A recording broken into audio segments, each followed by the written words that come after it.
My best wishes to all the viewers. Welcome to DT Studio,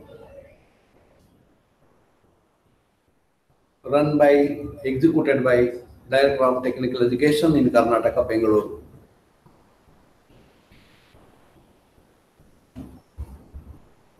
ನಾನು ಇವತ್ತು ಕನ್ನಡದಲ್ಲಿ ಪಾಠ ಮಾಡ್ತೇನೆ ಮತ್ತು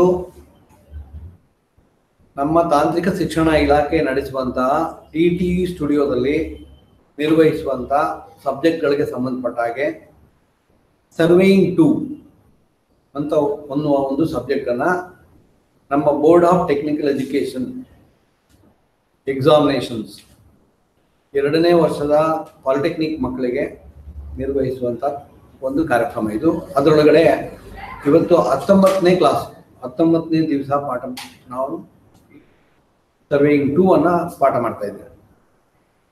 ಇವತ್ತು ಕರು ಸರ್ವೇಯಿಂಗ್ ಬಗ್ಗೆ ನಾನು ಮಾತಾಡ್ತೀನಿ. ಕರು ಸರ್ವೇಯಿಂಗ್ ಬಗ್ಗೆ ಮಾತಾಡುವಾಗ ಈಗಾಗಲೇ ನಾವು ಸುಮಾರು ಒಂದು 3 ಕ್ಲಾಸ್ಗಳನ್ನ ಕರು ಸರ್ವೇಯಿಂಗ್ ಬಗ್ಗೆ ಮಾತಾಡಿದ್ದೀವಿ. ಈ ಕರು ಸರ್ವೇಯಿಂಗ್ ಅಲ್ಲಿ ಬೇರೆ ಬೇರೆ ರೀತಿ ಕರುಗಳು, ಹಾರಿಜಾಂಟಲ್ ಕರುಸು, ವರ್ಟಿಕಲ್ ಕರುಸು, ಹಾರಿಜಾಂಟಲ್ ಪ್ಲೇನ್ ಅಲ್ಲಿ ಇರುವಂಥದ್ದು, ವರ್ಟಿಕಲ್ ಪ್ಲೇನ್ ಅಲ್ಲಿ ಇರುವಂಥದ್ದು, ಇದನ್ನೆಲ್ಲ ನಾವು ಮಾತಾಡಿದ್ದೀವಿ.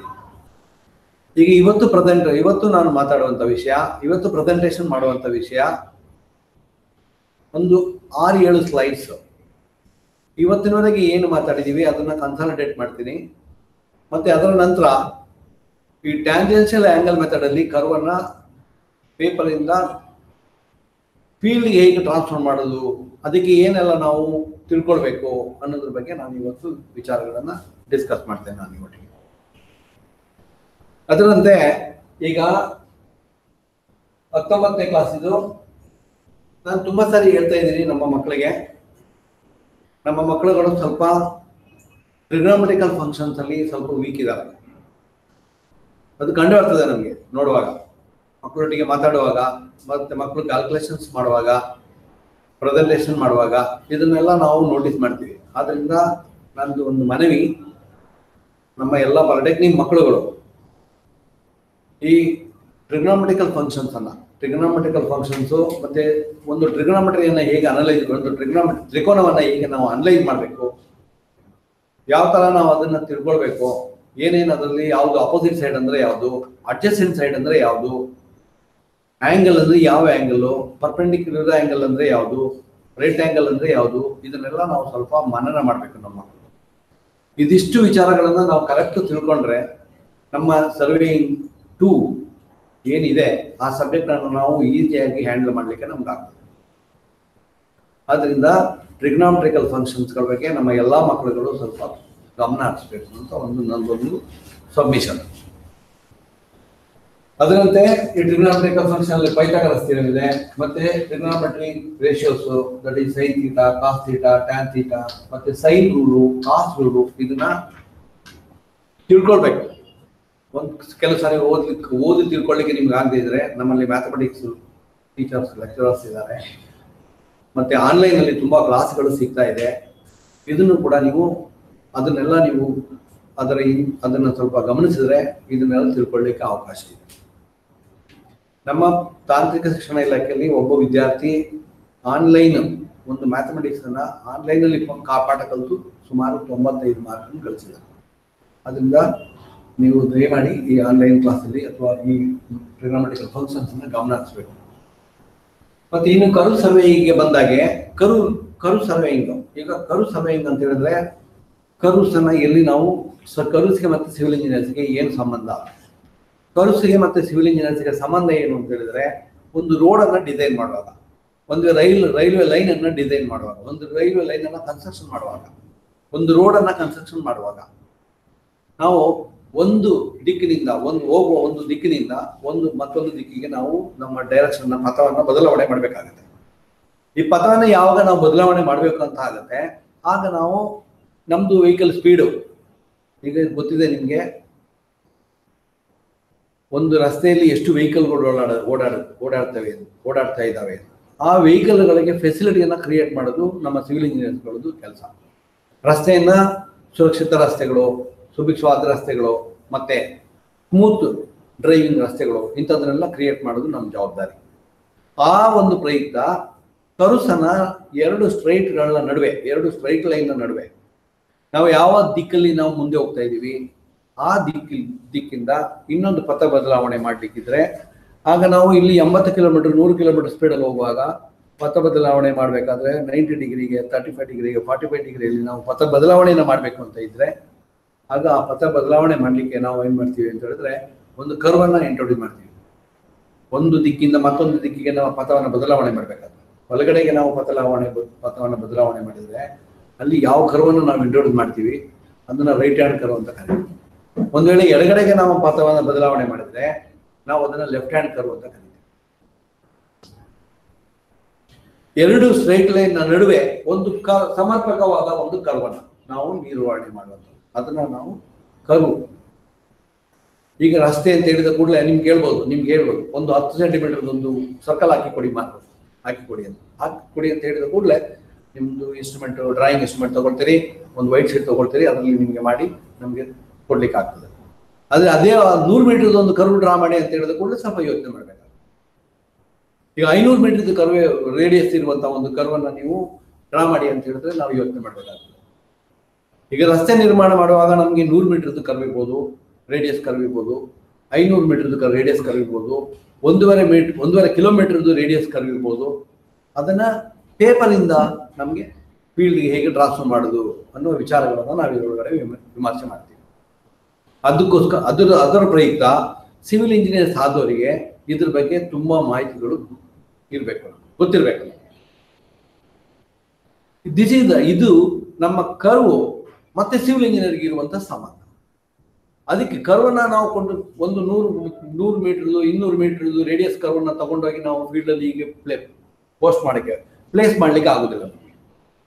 ಅದಕ್ಕೆ ನಮ್ಮ ಹತ್ರ ಇರುವಂತಹ ಸರ್ವೆ ಎಕ್ವಿಪ್ಮೆಂಟ್ಗಳು, ಪೇನ್ ಇದೆ, ಟೇಪ್ ಇದೆ, ಟ್ಯೂಬ್ಲೈಟ್ ಇದೆ, ಇನ್ನು ಬೇರೆ ಬೇರೆ ಅಡ್ವಾನ್ಸ್ಡ್ ಎಕ್ವಿಪ್ಮೆಂಟ್ಸ್ಗಳು ನಮ್ಮ ಹತ್ರ ಇದಾವೆ. ಅದೆಲ್ಲ ಈ ಉಪಕರಣಗಳನ್ನ ಬಳಸ್ಕೊಂಡು ಅದು 100 ಮೀಟರ್ದು ಇರ್ಬೋದು, 1.5 ಕಿಲೋಮೀಟರ್ ಇರ್ಬೋದು, 2.5 ಕಿಲೋಮೀಟರ್ ರೇಡಿಯಸ್ ಕರ್ವನ್ನು ಸಹ ನಮಗೆ ಡ್ರಾ ಮಾಡಲಿಕ್ಕೆ ಆಗ್ತದೆ. ಅದು ಇಂಪಾರ್ಟೆನ್ಸ್ ಆಫ್ ಈ ಒಂದು ಚಾಪ್ಟರ್ ಕರ್ವ್ ಸರ್ವೇಯಿಂಗ್ ಅಂತ ಹೇಳೋದು, ಕರ್ವ್ ರೇಂಜಿಂಗ್ ಅಂತ ಹೇಳೋದು. ಈ ಕರ್ವನ್ನ ನಾವು ಪೇಪರ್ ಇಂದ ಫೀಲ್ಡ್ಗೆ ಟ್ರಾನ್ಸ್ಫರ್ ಮಾಡುವಂಥ ಕೆಲಸಗಳನ್ನ ನಾವು ಇಲ್ಲಿ ಕಲಿತಾ ಇದ್ದೀವಿ. ಅದಕ್ಕೆ ಸಂಬಂಧಪಟ್ಟ ಹಾಗೆ ಕರ್ವ್ಸ್ ಅನ್ನ ನಾವೇನ್ ಮಾಡ್ತೀವಿ, ಕ್ಲಾಸಿಫಿಕೇಶನ್ ಆಫ್ ಕರ್ವ್ಸ್ ಅಂತ ಮೊದಲ ವಿಷಯ ಬರ್ತದೆ. ಕ್ಲಾಸಿಫಿಕೇಶನ್ ಆಫ್ ಕರ್ವ್ಸ್ ಅಂತ ಹೇಳಿದ್ರೆ, ಈಗ ನಾವೀಗ ಒಂದು ಪಥದಲ್ಲಿ ಹೋಗ್ತಾ ಇದ್ದೇವೆ.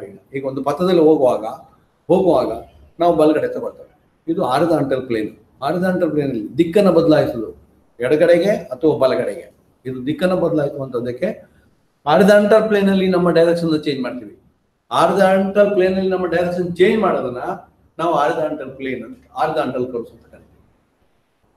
ಮತ್ತೆ ಅದರಾಗೆ ವರ್ಟಿಕಲ್ ಕರ್ವ್ಸ್ ಅಂತ ಒಂದು ವಿಷಯ ಇದೆ. ವರ್ಟಿಕಲ್ ಕರ್ವ್ಸ್ ಅಂತ ಹೇಳಿದ್ರೆ ಅಪ್ ಅಂಡ್ ಡೌನ್, ಹತ್ತುವಂಥದ್ದು ಇಳಿಯುವಂಥದ್ದು. ಇದರಲ್ಲಿ ಕೂಡ ಬೇರೆ ಬೇರೆ ವಿಧಗಳ ಕರ್ವ್ಗಳು ಇದಾವೆ.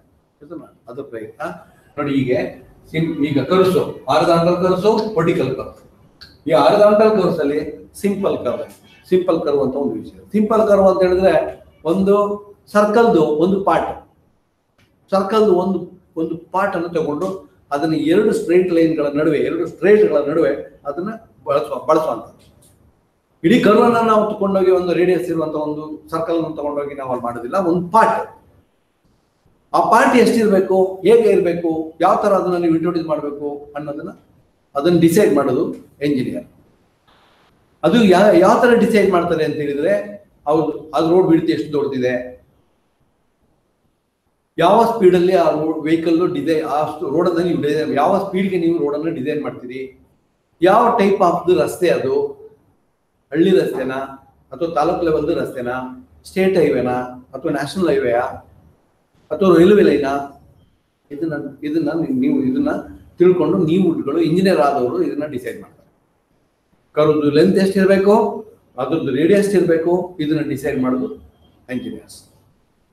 ಅದಕ್ಕೆ ಸಂಬಂಧಪಟ್ಟ ಎಲ್ಲ ವಿಚಾರಗಳನ್ನು ಕೂಡ ನಾವು ಈ ಸಬ್ಜೆಕ್ಟ್ ಅಲ್ಲಿ ಅಳವಡಿಸಿದೀವಿ. ಮತ್ತೆ ಇದನ್ನ ನಾವು ತಿಳ್ಕೊಳ್ಬೇಕು. ಇದನ್ನು ತಿಳ್ಕೊಂಡು ಪೂರ್ಣ ಪ್ರಮಾಣದಲ್ಲಿ ನಾವು ಇದನ್ನು ತಿಳ್ಕೊಂಡ್ರೆ ನಮ್ಗೆ 2 ಕೆಲಸ ಆಗುತ್ತೆ.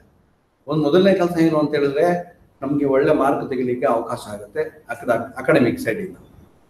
ಅದರ ನಂತರ ನಮ್ಮ ಫೀಲ್ಡ್ ಅಲ್ಲಿ ಕೆಲಸ ಮಾಡುವಾಗಲೂ ಕೂಡ ನಿಮ್ಗೆ ಇದ್ರ ಬಗ್ಗೆ ತುಂಬಾ ಮಾಹಿತಿಗಳು ಅತಿ ಅಗತ್ಯವಾಗಿ ಅವಶ್ಯಕತೆ ಇದೆ.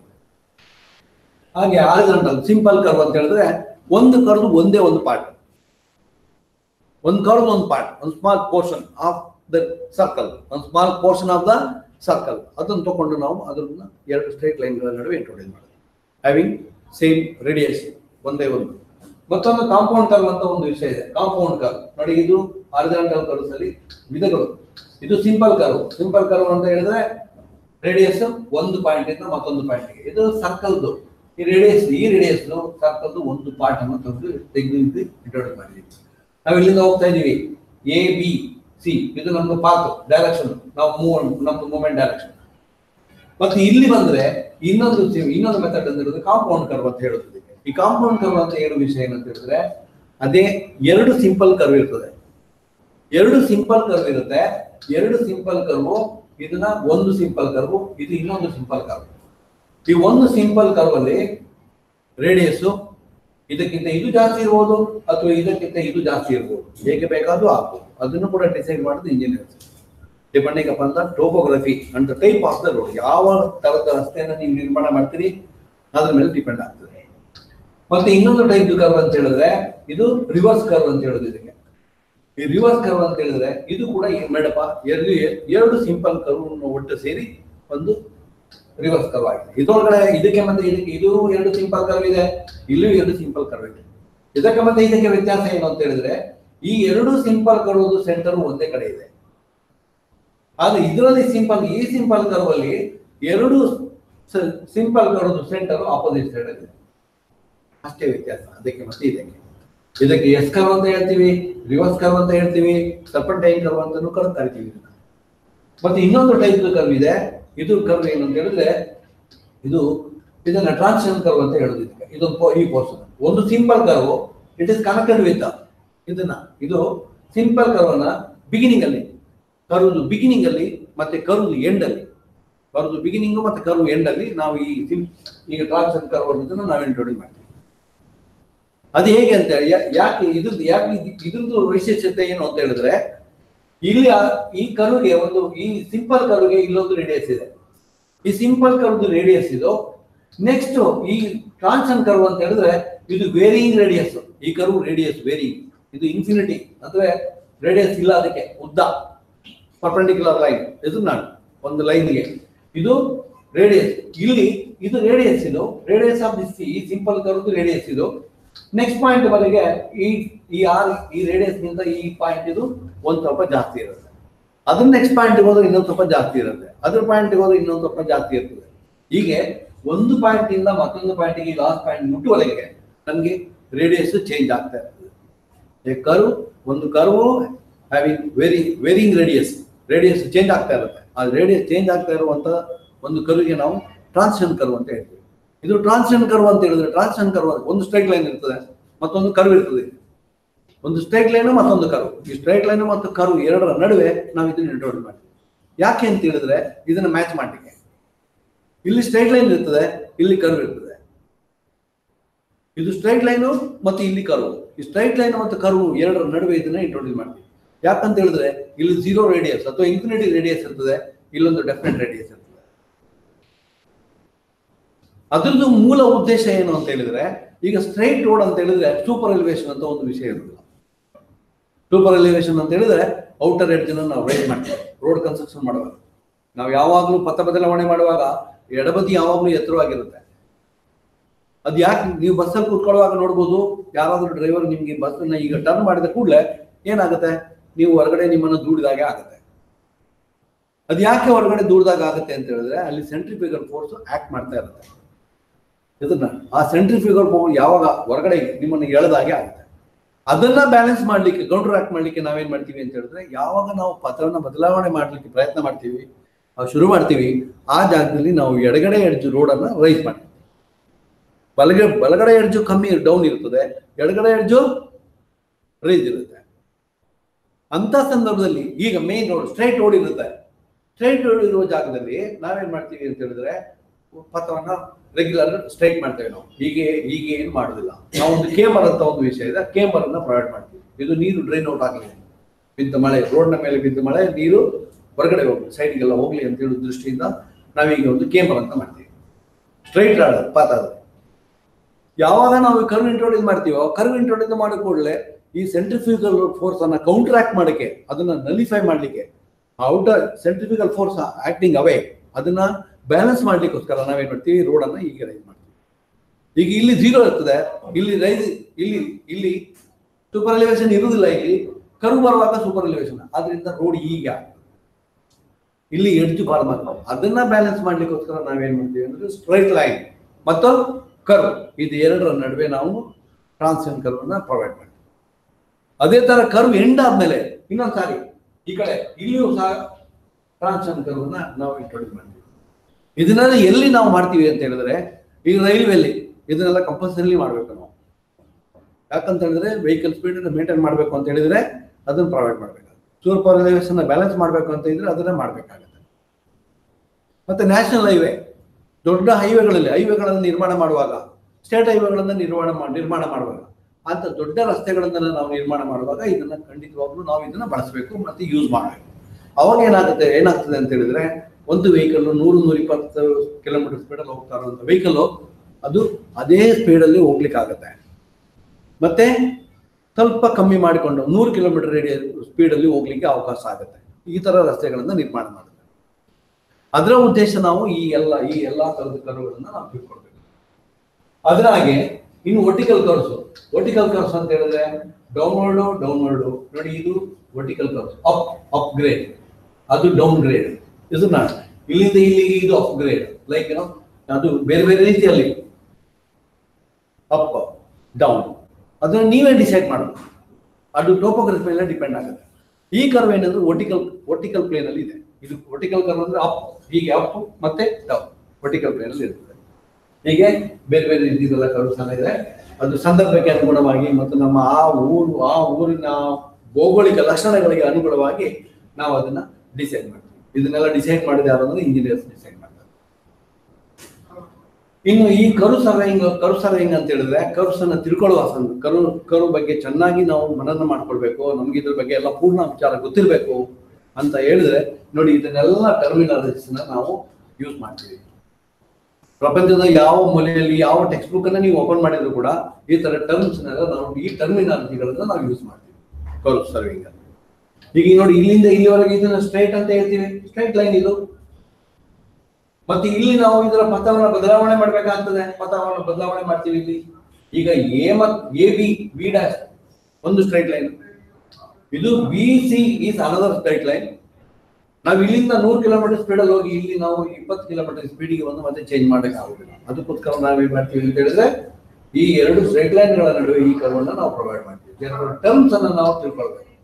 ನೋಡಿ, ಇಲ್ಲಿ ಇದು ಇಂಟರ್ಸೆಕ್ಷನ್ ಪಾಯಿಂಟ್ ಅಂತ ಹೇಳ್ತೀವಿ, ಇದನ್ನ ಡಿಫ್ಲೆಕ್ಷನ್ ಆಂಗಲ್ ಅಂತ ಹೇಳ್ತೀವಿ. ಡಿಫ್ಲೆಕ್ಷನ್ ಆಂಗಲ್ ಅಂತ ಹೇಳಿದ್ರೆ ಇದು ಪಥದ ಬದಲಾವಣೆ ಆಂಗಲ್. ಇಲ್ಲಿಂದ ಇದು ಸ್ಟ್ರೈಟ್ ಲೈನ್, ಇದು ನಾವೀಗ ಹೋಗ್ತಾ ಇದ್ದೇವೆ, ಯಾವ ಆಂಗಲ್ಗೆ ನಾವು ನಮ್ಮ ಪಥವನ್ನು ಬದಲಾವಣೆ ಮಾಡ್ತೀವಿ ಅದನ್ನು ನಾವು ಡಿಫ್ಲೆಕ್ಷನ್ ಆಂಗಲ್, ಡಿವಿಯೇಟ್ಸ್ ಅಂತ. ಒಂದು ಡೈರೆಕ್ಷನ್ ಇಂದ ಇನ್ನೊಂದು ಡೈರೆಕ್ಷನ್ಗೆ ಡಿವಿಯೇಟ್, ಹೌ ಮಚ್ ಡಿವಿಯೇಟೆಡ್ ಅಂತ, ಎಷ್ಟನ್ನ ನಾವು ಪಥವನ್ನು ಬದಲಾವಣೆ ಮಾಡಿದ್ದೀವಿ ಅದನ್ನು ನಾವು ಈ ಕ್ವಾಂಟಿಟಿಯಲ್ಲಿ ಹೇಳ್ತೇವೆ. ಯಾವ ಆಂಗಲ್ ಅಂತ, ಡಿಫ್ಲೆಕ್ಷನ್ ಆಂಗಲ್ ಎಷ್ಟು ಅದ್ರದ್ದು, ಯಾವ್ದಾದ್ರು ಒಂದು ಕರ್ವ್ ಮಾಡ್ತಾ ಇರ್ಬೇಕಾದ್ರೆ ಎಷ್ಟು ಡಿಫ್ಲೆಕ್ಷನ್ ಆಂಗಲ್ ಇದನ್ನ ಹೀಗೆ ಎಲ್ಲ ಇದು ಇಂಟರ್ಸೆಕ್ಷನ್ ಆಂಗಲ್. ಈಗ ಒಂದು ಸ್ಟ್ರೈಟ್ ಲೈನ್ ಅಂತ ಹೇಳಿದ ಕೂಡಲೇ ಇಲ್ಲಿಂದ ಇಲ್ಲಿಗೆ 180 ಡಿಗ್ರಿ, ಇದು ಡಿಫ್ಲೆಕ್ಷನ್ ಆಂಗಲ್, ಇದು ಇಂಟರ್ಸೆಕ್ಷನ್ ಆಂಗಲ್ ಅಂತ ಹೇಳ್ತೀವಿ. ಇದಕ್ಕೆ ನೋಡಿ, ಇಲ್ಲಿಂದ ಇಲ್ಲಿವರೆಗೆ ಇದನ್ನ ಟ್ಯಾಂಜೆಂಟ್ ಲೆಂತ್ ಅಂತ ಹೇಳ್ತೀವಿ, length of the tangent length. ಮತ್ತೆ ಇದು ಇಲ್ಲಿಂದ ಇಲ್ಲಿವರೆಗೆ ಇನ್ನೊಂದು ಟ್ಯಾಂಜೆಂಟ್ ಲೆಂತ್ ಇದೆ, ಇದು ಇನ್ನೊಂದು ಟ್ಯಾಂಜೆಂಟ್ ಲೆಂತ್. ಮತ್ತೆ ಇದು ಲೆಂತ್, ಕರ್ವ್ ಲೆಂತ್ ಅಂತ ಹೇಳ್ತೀವಿ. ಕರ್ವ್ ಎಷ್ಟು ಉದ್ದ ಕರ್ವ್ ಇದೆ ಅಂತ, ಆ ಕರ್ವ್ ಪಾತ್ ಲೆಂತ್. ಈಗ ನಮ್ದು ಚೈನ್ ಇದೆ, ಇಲ್ಲಿಂದ ಒಂದು 150,500 ಮೀಟರ್ 2.5 ಕಿಲೋಮೀಟರ್ ಬಂದಿದ್ದೇವೆ ನಾವೀಗ ಇಲ್ಲಿ ಮುಟ್ಟುವಾಗ. ಮತ್ತೆ ನಮ್ದು ಚೈನ್ ಇಲ್ಲಿಂದ ಚೇಂಜ್ ಆಗ್ತದೆ, ಈಗ ಚೇಂಜ್ ಆಗ್ತಾ ಹೋಗ್ತದೆ. ಇದನ್ನ ಲಾಂಗ್ ಕಾರ್ಡ್ ಅಂತ ಹೇಳೋದು. ಇದಕ್ಕೆ ಕಾರ್ಡ್ ಕನ್ನಡದಲ್ಲಿ ಇದನ್ನ ಹೇಳೋದಾದ್ರೆ ಜಾ ಅಂತ ಹೇಳ್ತೀವಿ ನಾವು.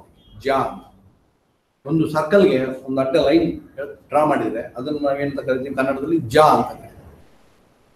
ಇದು ಕಾರ್ಡ್ ಅಂತ. ಎಷ್ಟು ನಂಬರ್ ಕಾರ್ಡ್ಗಳನ್ನು ಬೇಕಾದ್ರೂ ಇಲ್ಲಿ ಡ್ರಾ ಮಾಡ್ಲಿಕ್ಕೆ ನಮ್ಗೆ ಆಗುತ್ತೆ. ನೋಡಿ, ಇಲ್ಲಿಂದ ಇಲ್ಲಿವರೆಗೆ ಒಂದು ಕಾರ್ಡ್ ಡ್ರಾ ಮಾಡ್ಬೋದು, ಇಲ್ಲಿಂದ ಇಲ್ಲಿವರೆಗೆ ಒಂದು ಕಾರ್ಡ್ ಡ್ರಾ ಮಾಡ್ಬೋದು, ಇಲ್ಲಿಂದ ಎಷ್ಟು ನಂಬರ್ ಕಾರ್ಡ್ ಬೇಕಾದ್ರೂ ನಾವು ಡ್ರಾ ಮಾಡಿ ಬರೀಲಿಕ್ಕೆ ಆಗ್ತದೆ. ಆದರೆ ಈ ಕೊಟ್ಟಿರುವಂತಹ ಕರುಗೆ, ಈ ಲೆಂತ್ ಕರುಗೆ, ಈ ಕರು ಲೆಂತ್ಗೆ ನಮ್ಗೆ ಇದೊಂದು ಲಾಂಗೆಸ್ಟ್, ಅತಿ ಉದ್ದದ್ದು ಕಾರ್ಡ್, ಅತಿ ಉದ್ದದ್ದು ಜಾ. ಇದು ನಾನು ಇನ್ನು ಎಷ್ಟು ಡ್ರಾ ಮಾಡಿದ್ರು ಕೂಡ ಆ ಕಾರ್ಡ್ ಲೆಂತ್ ಇದಕ್ಕಿಂತ ಕಮ್ಮಿ ಇರ್ತದೆ. ಅದಕ್ಕೆ ಇದನ್ನ ಲಾಂಗ್ ಕಾರ್ಡ್ ಅಂತ ಕರೀತಾರೆ. ನೋಡಿ, ಇದು ರೇಡಿಯಸ್, ಇದು ಲಾಂಗ್ ಕಾರ್ಡ್, ಇದು ಕರು ಲೆಂತ್. ಇಲ್ಲಿಂದ ಇಲ್ಲಿಗೆ ಇದು ಟ್ಯಾಂಜೆಂಟ್ ಲೆಂತ್, ಇಲ್ಲಿಂದ ಇಲ್ಲಿಗೆ ಇದು ಟ್ಯಾಂಜೆಂಟ್ ಲೆಂತ್. ಮತ್ತೆ ಇದನ್ನ ನಾವು ಸ್ಟ್ರೇಟ್ಸ್ ಅಂತ ಕರಿತೀವಿ, ಸ್ಟ್ರೇಟ್ ಲೈನ್ ಅನ್ನ ಸ್ಟ್ರೇಟ್ಸ್ ಅಂತ ಕರಿತೀವಿ. ಇದನ್ನ ಸ್ಟ್ರೇಟ್ಸ್ ಅಂತ ಕರಿತೀವಿ. ವೇರ್ ವಿ ಆರ್ ಚೇಂಜ್, ನಾವು ಒಂದು ನಮ್ಮ ಪಥವನ್ನ ಇಲ್ಲಿ ಬದಲಾವಣೆ ಮಾಡ್ತೀವಿ. ಇದನ್ನೆಲ್ಲ ಈ ಟರ್ಮ್ಸ್ ನಾವು ನಮ್ಮ ಈ ಕರ್ವ್ಸ್ ಅನ್ನ ಅನಾಲಿಸಿಸ್ ಮಾಡುವಾಗ, ಕರ್ವ್ಸ್ ಅನ್ನ ನಾವು ಅದನ್ನ ತಿಳ್ಕೊಳ್ಳುವಾಗ ಈ ಎಲ್ಲ ಟರ್ಮಿನಾಲಜಿಗಳು ಇವೆಲ್ಲ ಗೊತ್ತಿರ್ಬೇಕು ನಮ್ಗೆ. ಮತ್ತೆ ಅದನ್ನೇ ಡಯಾಗ್ರಾಮೆಟಿಕಲ್ ಆಗಿ ಬರೆದಿದೆ. ಇಲ್ಲಿ ನಾನು ಈಗ ಏನು ಮಾತಾಡಿದೆ ಅದನ್ನೆಲ್ಲ ಇಲ್ಲಿ ಬರೆದಿದೆ ಹೊರಗಡೆ. ಒಮ್ಮೆ ನೀವು ನೋಡಿ, ನಾನು ಏನ್ ಮಾತಾಡಿದ್ದೇನೆ ಅದೇ ವಿಚಾರಗಳು ಇದ್ರೊಳಗಡೆ ಇದೆ. ಟರ್ಮ್ಸ್, ನಾವು ಕರು ಅಂತ ಒಂದು ಹೆಸರು ಹೇಳಿದ ಕೂಡಲೇ, ಒಬ್ಬ ಸಿವಿಲ್ ಇಂಜಿನಿಯರ್ ಕರು ಅಂತ ಹೇಳಿದ ಕೂಡಲೇ ಅವ್ರಿಗೆ ಏನೆಲ್ಲ ಗೊತ್ತಿರ್ಬೇಕು ಅವ್ರನ್ನ ಟರ್ಮ್ಸ್ ಅಂತ ಕರಿತೀವಿ ನಾವು. ಹಾಗೆ ನೆಕ್ಸ್ಟ್ ಎಲಿಮೆಂಟ್ಸ್ ಅಂತ ಹೇಳಿದ್ರೆ ಅನಾಲಿಸಿಸ್, ಪಾರ್ಟ್ಸ್, ಕರುದು ಪಾರ್ಟ್ಸ್ಗಳು ಏನೇನು, ಅದನ್ನೆಲ್ಲ ಯಾವ ತರ ನಾವು ಹ್ಯಾಂಡಲ್ ಮಾಡೋದು ಅಂತ, ಹೇಗೆ ಅದನ್ನ ನಾವು ಕ್ಯಾಲ್ಕುಲೇಟ್ ಮಾಡೋದು ಅಂತ ನಾನು ಆಲ್ರೆಡಿ ನಿಮ್ಮ ಹತ್ರ ಮಾತಾಡಿದೆ. ನಾವು ಆಗಲೇ ಡಿಸ್ಕಸ್ ಮಾಡಿದೆ, ಹೇಳಿದೆ ನಿಮ್ಗೆ. ನೋಡಿ, ಇದೊಂದು ಸಿಂಪಲ್ ಕರ್ವ್, ಇದು ಸಿಂಪಲ್ ಕರ್ವ್ದು ಎಲಿಮೆಂಟ್. ನೋಡಿ, ಇದು ಒಂದು element, tangent length is one element, deflection angle ಮತ್ತೊಂದು ಪಾರ್ಟ್, ಇಂಟರ್ಸೆಕ್ಷನ್ ಆಂಗಲ್ ಮತ್ತೊಂದು ಪಾರ್ಟ್, ಕರ್ವ್ದು ಲೆಂತ್ ಇನ್ನೊಂದು ಪಾರ್ಟ್, ಕಾರ್ಡ್ ಲೆಂತ್ ಮತ್ತೊಂದು ಪಾರ್ಟ್. ಇದು ಇವನ್ನೆಲ್ಲ ನಾವು ಅನಲೈಸ್ ಮಾಡಬೇಕು, ಇದನ್ನೆಲ್ಲ ತಿಳ್ಕೊಳ್ಬೇಕು. ಇದನ್ನ ಹೇಗೆ ಕ್ಯಾಲ್ಕುಲೇಟ್ ಮಾಡೋದು ಅಂತ ಅದನ್ನು ತಿಳ್ಕೊಂಡ್ರೆ ನಮ್ಮ ಕೆಲಸ. ಕರ್ವ್ಸ್ ಬಗ್ಗೆ, ಕರ್ವ್ಸ್ ಟು ಟರ್ಮ್ಸ್ ಬಗ್ಗೆ ಪೂರ್ತಿ ಗೊತ್ತಿರ್ಬೇಕು ನಮ್ಗೆ. ಟರ್ಮಿನಾಲಜಿಗಳು ಇದನ್ನೆಲ್ಲ ಸರಿ ಗೊತ್ತಿರ್ಬೇಕು ನಮ್ಗೆ. ಕರೆಕ್ಟ್ ಪದಗಳು ನಮ್ಗೆ ತಿಳ್ಕೊಂಡಿರ್ಬೇಕು ನಾವು. ಅದಾದ ನಂತರ ಇದನ್ನೊಂದು ಈ ಎಲಿಮೆಂಟ್ಸ್ ಇಲ್ಲಿಂದ ಇಲ್ಲಿಗೆ ಡಿಸ್ಟೆನ್ಸ್ ಎಷ್ಟು ಕ್ಯಾಲ್ಕುಲೇಟ್ ಮಾಡ್ಲಿಕ್ಕೆ ನಮ್ಗೆ ಗೊತ್ತಿರ್ಬೇಕು, ಬರಬೇಕು ನಮ್ಗೆ. ಇಲ್ಲಿಂದ ಇಲ್ಲಿವರೆಗೆ ಕ್ಯಾಲ್ಕುಲೇಟ್ ಮಾಡ್ಲಿಕ್ಕೆ ಗೊತ್ತಿರ್ಬೇಕು ನಮ್ಗೆ. ಸಾಧಾರಣ ಇದು ಮತ್ತೆ ಇದು ಎರಡು ಸೇಮ್ ಇರ್ತದೆ. ಇದು ಟ್ಯಾಂಜೆಂಟ್ ಟು ದಿಸ್ ಕರ್ವ್, ಈ ಕರ್ವ್ ಟ್ಯಾಂಜೆಂಟ್, ಈ ಪಾಯಿಂಟ್ ಅಲ್ಲಿ ಟ್ಯಾಂಜೆಂಟ್. ಇದು ರೇಡಿಯಸ್, ಇದು ಪರ್ಪೆಂಡಿಕ್ಯುಲರ್, ಇದು ಪರ್ಪೆಂಡಿಕ್ಯುಲರ್ ಟು ದ ಟ್ಯಾಂಜೆಂಟ್. ಇದು ಬಿಗಿನಿಂಗ್ ಆಫ್ ದ ಕರ್ವ್, ಇದು ಎಂಡ್ ಆಫ್ ದ ಕರ್ವ್.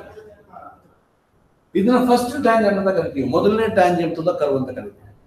ಇಲ್ಲಿ ಮುಂದೆ ಹೋಗುವಾಗ ಇದನ್ನ ಫಾರ್ವರ್ಡ್ ಟ್ಯಾಂಜೆಂಟ್ ಅಂತ ಕರಿತೀವಿ. ಇದು ಮುಂದೆ ಹೋದ ನಂತರ ಇದು ಹಿಂದಿದ್ದು ಟ್ಯಾಂಜೆಂಟ್ ಆಗುತ್ತೆ, ಬ್ಯಾಕ್ ಟ್ಯಾಂಜೆಂಟ್ ಅಂತ ಕರಿತೀವಿ. ಇದನ್ನ ಹಿಂದಿದ್ದು ಟ್ಯಾಂಜೆಂಟ್ ಅಂತ ಕರಿತೀವಿ. ಇದು ಮುಂದಿದ್ದು ಟ್ಯಾಂಜೆಂಟ್ ಆಗ್ತದೆ, ಇದು ಬ್ಯಾಕ್ ಟ್ಯಾಂಜೆಂಟ್ ಆಗ್ತದೆ. ಮತ್ತೆ ಇದನ್ನ ಕ್ಯಾಲ್ಕುಲೇಟ್ ಮಾಡ್ಬೇಕಾದ್ರೆ ನೋಡಿ, ಇದು 380 ಡಿಗ್ರಿ ಇಲ್ಲಿಂದ ಇಲ್ಲಿಗೆ. ಅದರಿಂದ ಐ ಮತ್ತೆ delta, I plus delta = 180 degree. ಇದು ಎಷ್ಟು ಇದು ಗೊತ್ತಿದ್ರೆ ಇದನ್ನ ಫೈಂಡ್ ಔಟ್ ಮಾಡ್ಲಿಕ್ಕೆ, ಇದು ಗೊತ್ತಿದ್ರೆ ಇದನ್ನ ಅಲ್ವಾ. ಇದು ಸಿಂಪಲ್ ಸಣ್ಣ ಕೆಲಸ, ಇದೆ ತುಂಬಾ ಚಿಕ್ಕದು. ಇದನ್ನೆಲ್ಲ ನಮ್ಗೆ ಕ್ಯಾಲ್ಕುಲೇಟ್ ಮಾಡ್ಲಿಕ್ಕೆ ಬರ್ತದೆ. ಅದರ ನಂತರ ನೆಕ್ಸ್ಟ್ ಈಗ ಈ ಟ್ಯಾಂಜೆಂಟ್ ಲೆಂತ್ ಅಂತ ಒಂದು ವಿಷಯ ಇದೆ. ಇದು ಟ್ಯಾಂಜೆಂಟ್ ಲೆಂತ್, ಇದು ಲೆಂತ್ ಆಫ್ ದ ಟ್ಯಾಂಜೆಂಟ್. ಎಲ್ಲಿಂದ? ಇದು T1 ಇಂದ. ಮತ್ತೆ ಯೂಶಲಿ ನಾರ್ಮಲಿ ಯಾವ ಪುಸ್ತಕಗಳನ್ನ, ಯಾವ ಟೆಕ್ಸ್ಟ್ ಬುಕ್ ಗಳನ್ನ ತೆಗೆದು ನೋಡಿದ್ರು ಕೂಡ ಅಬ್ರಿವೇಷನ್ಸ್ ಅನ್ನ ಯೂಶಲಿ ಇದೇ ರೀತಿಯಲ್ಲಿ ಬಳಸ್ತೀವಿ ನಾವು. ಇದು AB' is the straight line, ಮತ್ತೆ ಇದು BC is another straight line. Normally abbreviations ಇದನ್ನ ಹೀಗೆ, ಇದು ಈ ಲೆಂತ್, ಇದು ಕಾರ್ಡ್ ಲೆಂತ್ ಲಾಂಗ್, ಇದು L, ಕ್ಯಾಪಿಟಲ್ L ಇರ್ತದೆ. ಕರ್ವ್ ಲೆಂತ್ ಆದ್ರೆ ಸ್ಮಾಲ್ L ಅಲ್ಲಿ ಇರ್ತದೆ. ಮತ್ತೆ ಈಗ ಟ್ಯಾಂಜೆಂಟ್ ಲೆಂತ್ ಫೈಂಡ್ ಔಟ್ ಮಾಡ್ಬೇಕಾದ್ರೆ ನೋಡಿ, ನಾನು ಆಗ್ಲೇ ನಿಮ್ಮ ಹತ್ರ ಹೇಳಿದೆ, ಟ್ರಯಾಂಗಲ್ ಅನ್ನ ಅನಲೈಸ್ ಮಾಡಿದ್ರಾಯ್ತು. ನಾವು ಟ್ರಯಾಂಗಲ್ ಅನ್ನು ಅನಲೈಸ್ ಮಾಡಿದ್ರೆ ನಮ್ಗೆಲ್ಲ ಕೆಲಸ ಮಾಡ್ಲಿಕ್ಕೆ ಆಗುತ್ತೆ. ಹಾಗಾಗಿ ನೋಡಿ, ಈಗ ಈ ಟ್ರಯಾಂಗಲ್ ಅನ್ನ ನಾವು ಸಾಲ್ವ್ ಮಾಡುವ. ಈ ಟ್ರಯಾಂಗಲ್ ಅಂತ ಹೇಳಿದ್ರೆ ಇದು T1, ಇದು O, ಮತ್ತೆ ಇದು B. T1 OB ಈ ಟ್ರಯಾಂಗಲ್ ಅನ್ನು ಸಾಲ್ವ್ ಮಾಡಿದ್ರೆ ನಮ್ದು ಟ್ಯಾಂಜೆಂಟ್ ಲೆಂತ್ ಸಿಗ್ತದೆ. ಈಗ ಇದು ಪರ್ಪೆಂಡಿಕ್ಯುಲರ್, ಇದು ಟ್ಯಾಂಜೆಂಟ್ಗೆ ರೇಡಿಯಸ್ ಪರ್ಪೆಂಡಿಕ್ಯುಲರ್ ಆಗಿದೆ. ಇದು 90 ಡಿಗ್ರಿ, ಇದು 90 ಡಿಗ್ರಿ. ಇದು ಸೆಂಟ್ರಲ್ ಆಂಗಲ್, ಇದು same angle. This is deflection angle and central angle. ಇದು ಅರ್ಧ ಇರ್ತದೆ, ಇದು ಡೆಲ್ಟಾ ಬೈ 2 ಆಗ್ತದೆ. therefore ಈ ಟ್ರಯಾಂಗಲ್ ಅನ್ನು ನಾವು ಡೀಲ್ ಮಾಡುವ, ಈಗ ಹ್ಯಾಂಡಲ್ ಮಾಡುವ. ಇದು ಆರ್ ರೇಡಿಯಸ್ ಮತ್ತೆ ಇದು ಡೆಲ್ಟಾ. ಈ ಟ್ರಯಾಂಗಲ್ ಅನ್ನು ಹ್ಯಾಂಡಲ್ ಮಾಡಿದ್ರೆ ನೋಡಿ, ಇದು ಈಗ ಇದು ಡೆಲ್ಟಾ ಬೈ 2, ಇದು ಅಪೋಸಿಟ್ ಆಗ್ತದೆ, ಇದು ಅಪೋಸಿಟ್ ಆಗ್ತದೆ, ಮತ್ತೆ ಇದು ಹೈಪೋಟೆನಸ್ ಆಗ್ತದೆ, ಇದು ಅಡ್ಜಸೆಂಟ್ ಆಗ್ತದೆ. ಅದನ್ನ ನಾವು ಸಾಲ್ವ್ ಮಾಡಿದ್ರೆ, ಈ ಟ್ರಯಾಂಗಲ್ ಅನ್ನು ಸಾಲ್ವ್ ಮಾಡಿದ್ರೆ ನಮ್ಗೆ ನೋಡಿ T1B ಮತ್ತೆ T1 BT1 ಇದು ಮತ್ತೆ ಇದು ಎರಡು ಸೇಮ್. ಇದು ಈಚೆ ಟ್ರಯಾಂಗಲ್ ಅಥವಾ ಈ ಕಡೆ ಟ್ರಯಾಂಗಲ್, ಯಾವ ಟ್ರಯಾಂಗಲ್ ಅನ್ನು ಸಾಲ್ವ್ ಮಾಡಿದ್ರೆ ಕೂಡ ನಮಗೆ ಸೇಮ್ ಸಿಗ್ತದೆ.